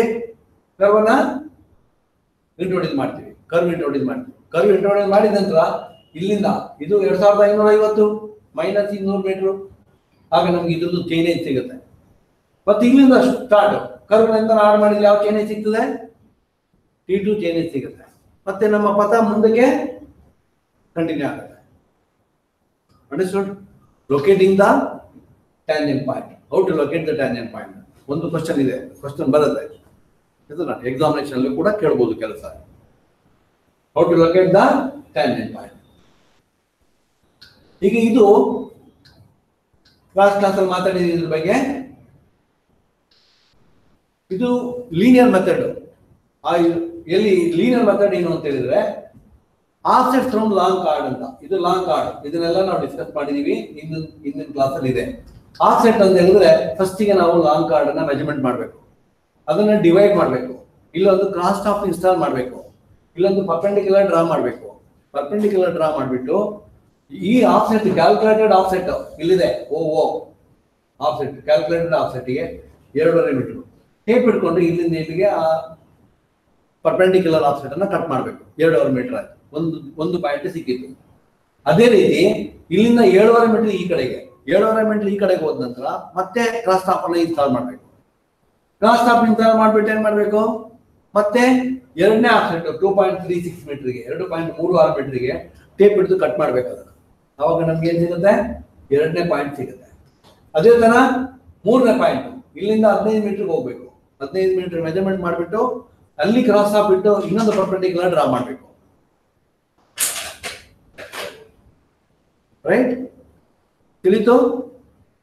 ಅದೇ ರೀತಿ ಕಂಟಿನ್ಯೂ ಮಾಡಿದ್ರೆ ನಮ್ಗೆ ಈ ಎಲ್ಲ ಪಾಯಿಂಟ್ಗಳು ಸಿಗುತ್ತೆ. ಮತ್ತೇನ್ ಮಾಡ್ಬೇಕಂದ್ರೆ ಈ ಸ್ಟಾರ್ಟಿಂಗ್ ಪಾಯಿಂಟ್ ಇಂದ ಇದನ್ನ ನಾವೆಲ್ಲ ಪಾಯಿಂಟ್ ಜಾಯಿನ್ ಮಾಡಿದ್ರೆ ನಮ್ಗೆ ಬೇಕಾದಂತ ಕರ್ವ್ ಸಿಗುತ್ತೆ. ಇದು linear method. Linear method offset ಒಂದು ಪರ್ಪೆಂಡಿಕ್ಯುಲರ್ ಆಫ್ಸೆಟ್, ಇದನ್ನ offset from the long card, offset from long card. ಇದು ಇನ್ನೊಂದು ಮೆಥಡ್ ಇದೆ, ಇದು ಆಫ್ಸೆಟ್ ಫ್ರಮ್ ಟ್ಯಾಂಜೆಂಟ್ ಅಂತ. ಇದು ಆಫ್ಸೆಟ್ ಫ್ರಮ್ ಟ್ಯಾಂಜೆಂಟ್. ಈಗ ಟ್ಯಾಂಜೆಂಟ್, ಇದು ಟ್ಯಾಂಜೆಂಟ್ ಲೈನ್ ನಾವು ಇಲ್ಲಿಂದ ಬರ್ತಾ ಇದ್ದೇವೆ, ಇದು ಇಲ್ಲಿಂದ ಇದು, ಮತ್ತೆ ಇದು T1 ಸಿಕ್ಕಿದೆ ನಮಗೆ ಈ ಪಾಯಿಂಟ್. ಇಲ್ಲಿಂದ ಕರ್ವ್ ಹೇಗೆ ಡ್ರಾ ಮಾಡೋದು ಅಂತ, ಇಲ್ಲಿಂದ ಕರ್ವ್ ಡ್ರಾ ಮಾಡೋದು. ಈಗ ಇದರಿಂದ ಇಲ್ಲಿ ಇದನ್ನ ರೇಡಿಯಲ್ ಆಫ್ಸೆಟ್ ಅಂತ ಹೇಳಿ, ಇದು ಆರ್ ಮೆಜರ್ಮೆಂಟ್ ಮಾಡಿ ಇದನ್ನ ಲೊಕೇಟ್ ಮಾಡ್ಬೇಕು ಈ ಪಾಯಿಂಟ್ ಅನ್ನ. ಮತ್ತೆ ಇಲ್ಲಿಂದ ಇಲ್ಲಿಗೆ ಇದು ಎಕ್ಸ್ ಡಿಸ್ಟೆನ್ಸ್, X1 ಡಿಸ್ಟೆನ್ಸ್. ಇಲ್ಲಿಂದ ಇಲ್ಲಿಗೆ 15 ಮೀಟರ್ 30 ಮೀಟರ್ ಮೆಜರ್ಮೆಂಟ್ ಮಾಡ್ಬೇಕು. ಇದು ನೋಡಿ, ಇದು ರೇಡಿಯಲ್ ಆಫ್ಸೆಟ್ಸ್ ಅಂತ ಹೇಳುದು. ಇದು ಇಂಟರ್ವಲ್ಸ್, ಇಲ್ಲಿಂದ ಇಲ್ಲಿಗೆ ಒಂದು ಇಂಟರ್ವಲ್, ಇಲ್ಲಿಂದ ಇಲ್ಲಿಂದ ಇನ್ನೊಂದು ಇಂಟರ್ವಲ್ ಲೈಕ್ ಉದ್ದಕ್ಕೆ ನಾವು ಯಾವ ಎಷ್ಟು ಬೇಕಂತ ನಮ್ಮ ಕರ್ವ್ ಲೆಂತ್ ಮೇಲೆ ನಾವು ಅದನ್ನ ಮಾಡ್ತಾ ಹೋಗ್ಬೇಕು. ಈ ಕಡೆಯಿಂದ ಮಾಡ್ಬೋದು, ಈ ಕಡೆಯಿಂದ ಒಂದೇ ಕಡೆಯಿಂದ ಮಾಡ್ಬೋದು, ಅಥವಾ ಈ ಕಡೆಯಿಂದ ಮಾಡಿ ಆ ಕಡೆಯಿಂದನೂ ಸಹ ಇನ್ನೊಂದು ಎಂಡಿಂಗ್ ಮಾಡ್ಲಿಕ್ಕೆ ಅವಕಾಶ ಇದೆ, ಮಾಡ್ಬೋದು. ಇದು ರೇಡಿಯಲ್ ಆಫ್ಸೆಟ್ ಮೆಥಡ್. ಇದನ್ನು ಕೂಡ ನಾವು ಲಾಸ್ಟ್ ಕ್ಲಾಸಲ್ಲಿ ಡಿಸ್ಕಸ್ ಮಾಡಿದೀವಿ. ಮತ್ತೆ ನೋಡಿ, ಇದು ಪರ್ಪೆಂಡಿಕ್ಯುಲರ್ ಆಫ್ಸೆಟ್. ಇದು perpendicular offset perpendicular offset from tangent. ಇದೆಲ್ಲ ಡಿರೈವ್ ಮಾಡಿದೀವಿ ಲಾಸ್ಟ್ ಕ್ಲಾಸಲ್ಲಿ ಡಿಸ್ಕಸ್ ಮಾಡಿದೀವಿ. ನೀವು ಒಮ್ಮೆ ನೋಡಿ. ಇದು ಒಂದು ಎಕ್ಸಾಂಪಲ್, ಒಂದು ಪ್ರಾಬ್ಲಮ್ ತಗೊಂಡಿದ್ದೀನಿ ಅದರಿಂದ. ಇದು 2 ಮೆಥಡ್ ಇದೆ, ಒಂದು ಪರ್ಪೆಂಡಿಕ್ಯುಲರ್ ಆಫ್ಸೆಟ್ ಮೆಥಡ್, ಇದು ಟ್ಯಾಂಜೆಂಟ್. ಇದು ಟ್ಯಾಂಜೆಂಟ್, ಈ ಟ್ಯಾಂಜೆಂಟ್ ಇಂದ ಪರ್ಪೆಂಡಿಕ್ಯುಲರ್ ಆಫ್ಸೆಟ್ ಮತ್ತು ರೇಡಿಯಲ್ ಆಫ್ಸೆಟ್ ಅಂತ 2 ಮೆಥಡ್ ಇದೆ. ಅದನ್ನ ಹೇಳ್ತೀನಿ ನಾನು ನಿಮಗೆ. ಈಗ ನೋಡಿ, ಇದು ರೇಡಿಯಲ್ ಆಫ್ಸೆಟ್ ಮೆಥಡ್. ಇದು ಚೈನ್ ಅಂಡ್ ಟೇಪ್ ಮೆಥಡ್ ಅಲ್ಲಿ ಮಾಡುವಂಥದ್ದು. T1 ಸಿಕ್ಕಿದೆ ನಮ್ಗೆ. ಇಲ್ಲಿಂದ 15 ಮೀಟರ್, ಎಲ್ಲಿ ಆಫ್ಸೆಟ್ ಎಷ್ಟಿದೆ, 15 ಮೀಟರ್ ಇದೆ. ಇಲ್ಲಿಂದ 15 ಮೀಟರ್ ಟ್ಯಾಂಜೆಂಟ್ ಲೈನ್ ಅಲ್ಲಿ 15 ಮೀಟರ್ ಮುಂದೆ ಹೋಗ್ಬೇಕು. ಟ್ಯಾಂಜೆಂಟ್ ಇಂದ 15 ಮೀಟರ್ ಮುಂದೆ ಹೋಗಿ ಆ ಟ್ಯಾಂಜೆಂಟ್ ಅಲ್ಲಿ 15 ಮೀಟರ್ ಸಿಗುತ್ತೆ. ಆ ಕಟ್ ಮಾಡ್ಬೇಕಿಲ್ಲ. ಮತ್ತೆ ಈ ಪಾಯಿಂಟ್ ಇಂದ ಇದನ್ನ ಬೈಸೆಕ್ಟ್ ಮಾಡ್ಬೇಕು. ಯಾವ್ದನ್ನ, ಸೆಂಟರ್ನ ಬೈಸೆಕ್ಟ್ ಮಾಡಿ ಇಲ್ಲಿಂದ ಕ್ಯಾಲ್ಕುಲೇಟೆಡ್ ಆಫ್ಸೆಟ್ ಹಿಡಿದೆಷ್ಟು 0.3 ಮೀಟರ್. ಇಲ್ಲಿಂದ ಟೇಪ್ ಇಟ್ಕೊಂಡು 3.3 ಮೀಟರ್ ಕಟ್ ಮಾಡಬೇಕು. ಅವಾಗ ಇದೊಂದು ಪಾಯಿಂಟ್ ಸಿಗುತ್ತೆ. ಅಂಡ್ ಸಿಮಿಲರ್ಲಿ 2ನೇ ಪಾಯಿಂಟ್, ಇನ್ನೊಂದು ಸೆಕೆಂಡ್ ಪಾಯಿಂಟ್, ಇಲ್ಲಿಂದ ಇಲ್ಲಿಗೆ 15 ಮೀಟರ್, ಇಲ್ಲಿಂದ ಇಲ್ಲಿಗೆ 30 ಮೀಟರ್. ಇದು ಮಾರ್ಕ್ ಮಾಡಬೇಕು. ಮತ್ತೆ ಇಲ್ಲಿಂದ ಇದನ್ನ ಬೈಸೆಕ್ಟ್ ಮಾಡ್ಬೇಕು. ಇದನ್ನ ಪಾಯಿಂಟ್ ಅನ್ನ, ಸೆಂಟರ್ ಬೈಸೆಕ್ಟ್ ಮಾಡ್ಬಿಟ್ಟು ಇಲ್ಲಿಂದ ಇಲ್ಲಿಗೆ ಕಟ್ ಮಾಡ್ಬೇಕು. ಈಗ ಯಾವ್ದು, second offset calculated 1.24 metre. 1.24 metre second offset cut ಮಾಡಬೇಕು. 2 ಪಾಯಿಂಟ್ ಸಿಕ್ಕಿತ್ತು ಈಗ. ಮತ್ತೆ ನೋಡೋಣ ಇನ್ನೊಂದು ಅದೇ ರೀತಿ. ಇದು 3ನೇ ಪಾಯಿಂಟ್. ಇದು 45 ಮೀಟರ್ಗೆ, ಇಲ್ಲಿಂದ ಇಲ್ಲಿಗೆ 45 ಮೀಟರ್. ಇದನ್ನ ಮಾರ್ಕ್ ಮಾಡ್ಬೇಕು. ಮತ್ತೆ ಇದನ್ನ ಬೈಸೆಕ್ಟ್ ಮಾಡ್ಬೇಕು. ಇದನ್ನ ಈ ಪಾಯಿಂಟ್ ಅನ್ನ ಬೈಸೆಕ್ಟ್ ಮಾಡ್ಬಿಟ್ಟು ಥರ್ಡ್ ಆಫ್ಸೆಟ್ 2.8 ಮೀಟರ್ಗೆ ಇಲ್ಲಿಂದ ಟೇಪ್ ಅಲ್ಲಿ ಕಟ್ ಮಾಡ್ಬೇಕು. ಹಾಗೆ ಇದು OX3 ಲೈಕ್ ಇದೇ ರೀತಿ ನಾವು ಎಷ್ಟು ಪಾಯಿಂಟ್ ಇದ್ರು ಕೂಡ ಅದನ್ನ ಕಂಟಿನ್ಯೂ ಮಾಡ್ತಾ ಹೋಗ್ಬೇಕು. ಕಂಟಿನ್ಯೂ ಮಾಡ್ತಾ ಹೋದ ನಂತರ ನೆಕ್ಸ್ಟ್ ಏನ್ ಸಿಗುತ್ತೆ ಅಂತ ಹೇಳಿದ್ರೆ, ಈ ಪಾಯಿಂಟ್ ಎಲ್ಲಾ ಪಾಯಿಂಟ್ಗಳನ್ನು ನಾವು ಜಾಯಿನ್ ಮಾಡಿದ್ರೆ ನಮ್ಗೆ ಏನ್ ಸಿಗ್ತದೆ, ನಮ್ಗೆ ಅಗತ್ಯ ಇರುವಂತದ್ದು ನಾವು ಏನು ಡೇಟಾ ಕೊಟ್ಟಿದೀವಿ ಆ ಕರ್ವ್ ಫೀಲ್ಡ್ ಅಲ್ಲಿ ನಮ್ಗೆ ಸಿಗುತ್ತೆ. ಇದು ಇದ್ಯಾವ್ದು ಅಂತ ಹೇಳಿದ್ರೆ ಆಫ್ಸೆಟ್ ಫ್ರಮ್ ಟ್ಯಾಂಜೆಂಟ್. ಇದು ರೇಡಿಯಲ್ ಆಫ್ಸೆಟ್ಸ್ ಮೆಥಡ್ ಅಂತ. ಇನ್ನೊಂದು ಮೆಥಡ್ ಇದೆ ಅದರಲ್ಲೇ. ಇನ್ನೊಂದು ಮೆಥಡ್ ಇದೆ ಅಂತ ಹೇಳಿದ್ರೆ ಪರ್ಪೆಂಡಿಕ್ಯುಲರ್ ಆಫ್ಸೆಟ್ ಅಂತ ಹೇಳಿದ್ರೆ same thing in the similar manner. ಅದೇ ರೀತಿಯಲ್ಲಿ ಇದು ಟ್ಯಾಂಜೆಂಟ್ ಪಾಯಿಂಟ್ ಇಂದ ನೋಡಿ, ಇದು ಪರ್ಪೆಂಡಿಕ್ಯುಲರ್ ಆಫ್ಸೆಟ್. ಇದು ಪರ್ಪೆಂಡಿಕ್ಯುಲರ್ ಆಫ್ಸೆಟ್ ಇಲ್ಲಿಂದ 15 ಮೀಟರ್ಗೆ ಮಾರ್ಕ್ ಮಾಡಬೇಕು. ಕ್ರಾಸ್ ಟಾಪ್ ಇಲ್ಲಿ ಇನ್ಸ್ಟಾಲ್ ಮಾಡಬೇಕು. ಒಂದು ಪರ್ಪೆಂಡಿಕ್ಯುಲರ್ ಡ್ರಾ ಮಾಡಬೇಕು. ಮತ್ತೆ ಇವು ಫಸ್ಟ್ ಕ್ಯಾಲ್ಕುಲೇಟೆಡ್ ಆಫ್ಟರ್ 0.31 ಮೀಟರ್ಗೆ ಇದನ್ನ ಕಟ್ ಮಾಡಬೇಕು. ಹಾಗೆ ಇದೊಂದು ಪಾಯಿಂಟ್ ಸಿಕ್ಕಿತ್ತು ಕರ್ವ್. ಅದೇ ರೀತಿ ನೆಕ್ಸ್ಟ್ ಸೆಕೆಂಡ್ ಇಂಟರ್ವಲ್ಗೆ 30 ಮೀಟರ್ ಇಲ್ಲಿ ಕ್ರಾಸ್ ಸ್ಟಾಪ್ ಇಡಬೇಕು. ದೆನ್ ಕ್ರಾಸ್ ಸ್ಟಾಪ್ ಇಟ್ಟು ಕಟ್ ಮಾಡ್ಬೇಕು. ಇದನ್ನ ಸೆಕೆಂಡ್ ಆಫ್ಸೆಟ್ಗೆ 1.25 ಮೀಟರ್ ಇಲ್ಲಿಂದ ಇಲ್ಲಿಗೆ ಟೇಪ್ ಅಲ್ಲಿ ಕಟ್ ಮಾಡಬೇಕು perpendicular. And similarly third offset ಇಲ್ಲಿಂದ 45 ಮೀಟರ್ T1 ಇಂದ 45 ಮೀಟರ್ ಇಲ್ಲಿಗೆ ಕ್ರಾಸ್ ಸ್ಟಾಪ್ ಇಡಬೇಕು. ಪರ್ಪೆಂಡಿಕ್ಯುಲರ್ ಡ್ರಾ ಮಾಡಬೇಕು. ಪರ್ಪೆಂಡಿಕ್ಯುಲರ್ ಡ್ರಾ ಮಾಡಿ ಈ ಮೂರನೇದು 1.37 ಮೀಟರ್ ಇಲ್ಲಿಂದ ಇಲ್ಲಿಗೆ ಟೇಪ್ ಹಿಡಿದು 1.87 ಮೀಟರ್ ಕಟ್ ಮಾಡಬೇಕು. ಆವಾಗ ನಮಗೆ 3 ಪಾಯಿಂಟ್ ಸಿಕ್ಕಿತ್ತು ಕರ್ವಲ್ಲಿ. 1 2 3 ಪಾಯಿಂಟ್. ಹಾಗೆ ಎಷ್ಟು ಪಾಯಿಂಟ್ ಅನ್ಬೇಕಾದ್ರೂ ನಾವು ಮಾಡ್ತಾ ಹೋಗ್ಬೋದು. ಅಂಡ್ ಅಟ್ ದ ಎಂಡ್ ಈ T1 ಇಂದ ಎಲ್ಲಾ ಪಾಯಿಂಟ್ ಅನ್ನ ಜಾಯಿನ್ ಮಾಡ್ತಾ ಹೋದ್ರೆ ನಮ್ಗೆ ಬೇಕಾದಂತ ಕರ್ವ್ ನಮ್ಗೆ ಸಿಗುತ್ತೆ. ಓಕೆ, ಇನ್ನೊಂದು ರಾಂಕೈನ್ಸ್ ಮೆಥಡ್. ಇದು ಇನ್ಸ್ಟ್ರೂಮೆಂಟಲ್ ಮೆಥಡ್.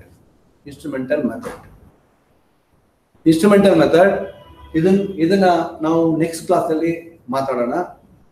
ಇದನ್ನ ಟ್ರಿಗೊನೋಮೆಟ್ರಿಕಲ್ ರಾಂಕೈನ್ಸ್ ಮೆಥಡ್ ಆಫ್ ಟ್ಯಾಂಜೆಂಟ್ ಥಿಯೋಡೈಟ್ ಮೆಥಡ್ ಅಂತ ಹೇಳೋದು ಇದಕ್ಕೆ. ಇದನ್ನ ನಾವು ನೆಕ್ಸ್ಟ್ ಕ್ಲಾಸ್ ಅಲ್ಲಿ ಡಿಸ್ಕಸ್ ಮಾಡೋಣ ಇನ್ನೊಂದ್ಸರಿ. ಇಲ್ಲಿವರೆಗೆ ಕರ್ವ್ಸ್ ಟೈಪ್ಸ್ ಆಯ್ತು, ಮತ್ತೆ ಲೀನಿಯರ್ ಮೆಥಡ್ಸ್ ಆಯ್ತು, ದಟ್ ಎಲಿಮೆಂಟ್ಸ್ ಮಾತಾಡಿದೆವು, ನಾಮನ್ಕ್ಲೇಚರ್ ಕರ್ವ್ಸ್ ಅಲ್ಲಿ ಯೂಸ್ ಮಾಡುವಂತ ಟರ್ಮ್ಸ್ ಬಗ್ಗೆ ಮಾತಾಡಿದೆವು, ಮತ್ತೆ ಲೀನಿಯರ್ ಮೆಥಡ್ಸ್ ಅಲ್ಲಿ ಮಾತಾಡಿದೆವು. ಇನ್ನು 1 ಗಂಟೆಗೆ ನೆಕ್ಸ್ಟ್ ಕ್ಲಾಸ್ ಅಲ್ಲಿ ನಾವು ಇದನ್ನ ಮಾತಾಡೋಣ. ಟ್ಯಾಂಜೆನ್ಷಿಯಲ್ ಆಂಗಲ್ ಮೆಥಡ್ ಅಥವಾ ಥಿಯೋಡೈಟ್ ಮೆಥಡ್. ಇದ್ರ ಬಗ್ಗೆ ನೆಕ್ಸ್ಟ್ ಕ್ಲಾಸ್ ಡಿಸ್ಕಸ್ ಮಾಡೋಣ. ನಿಮ್ಗೆಲ್ಲರಿಗೆ ನಮಸ್ಕಾರಗಳು, ಧನ್ಯವಾದಗಳು. Thank you very much. Thank you so much.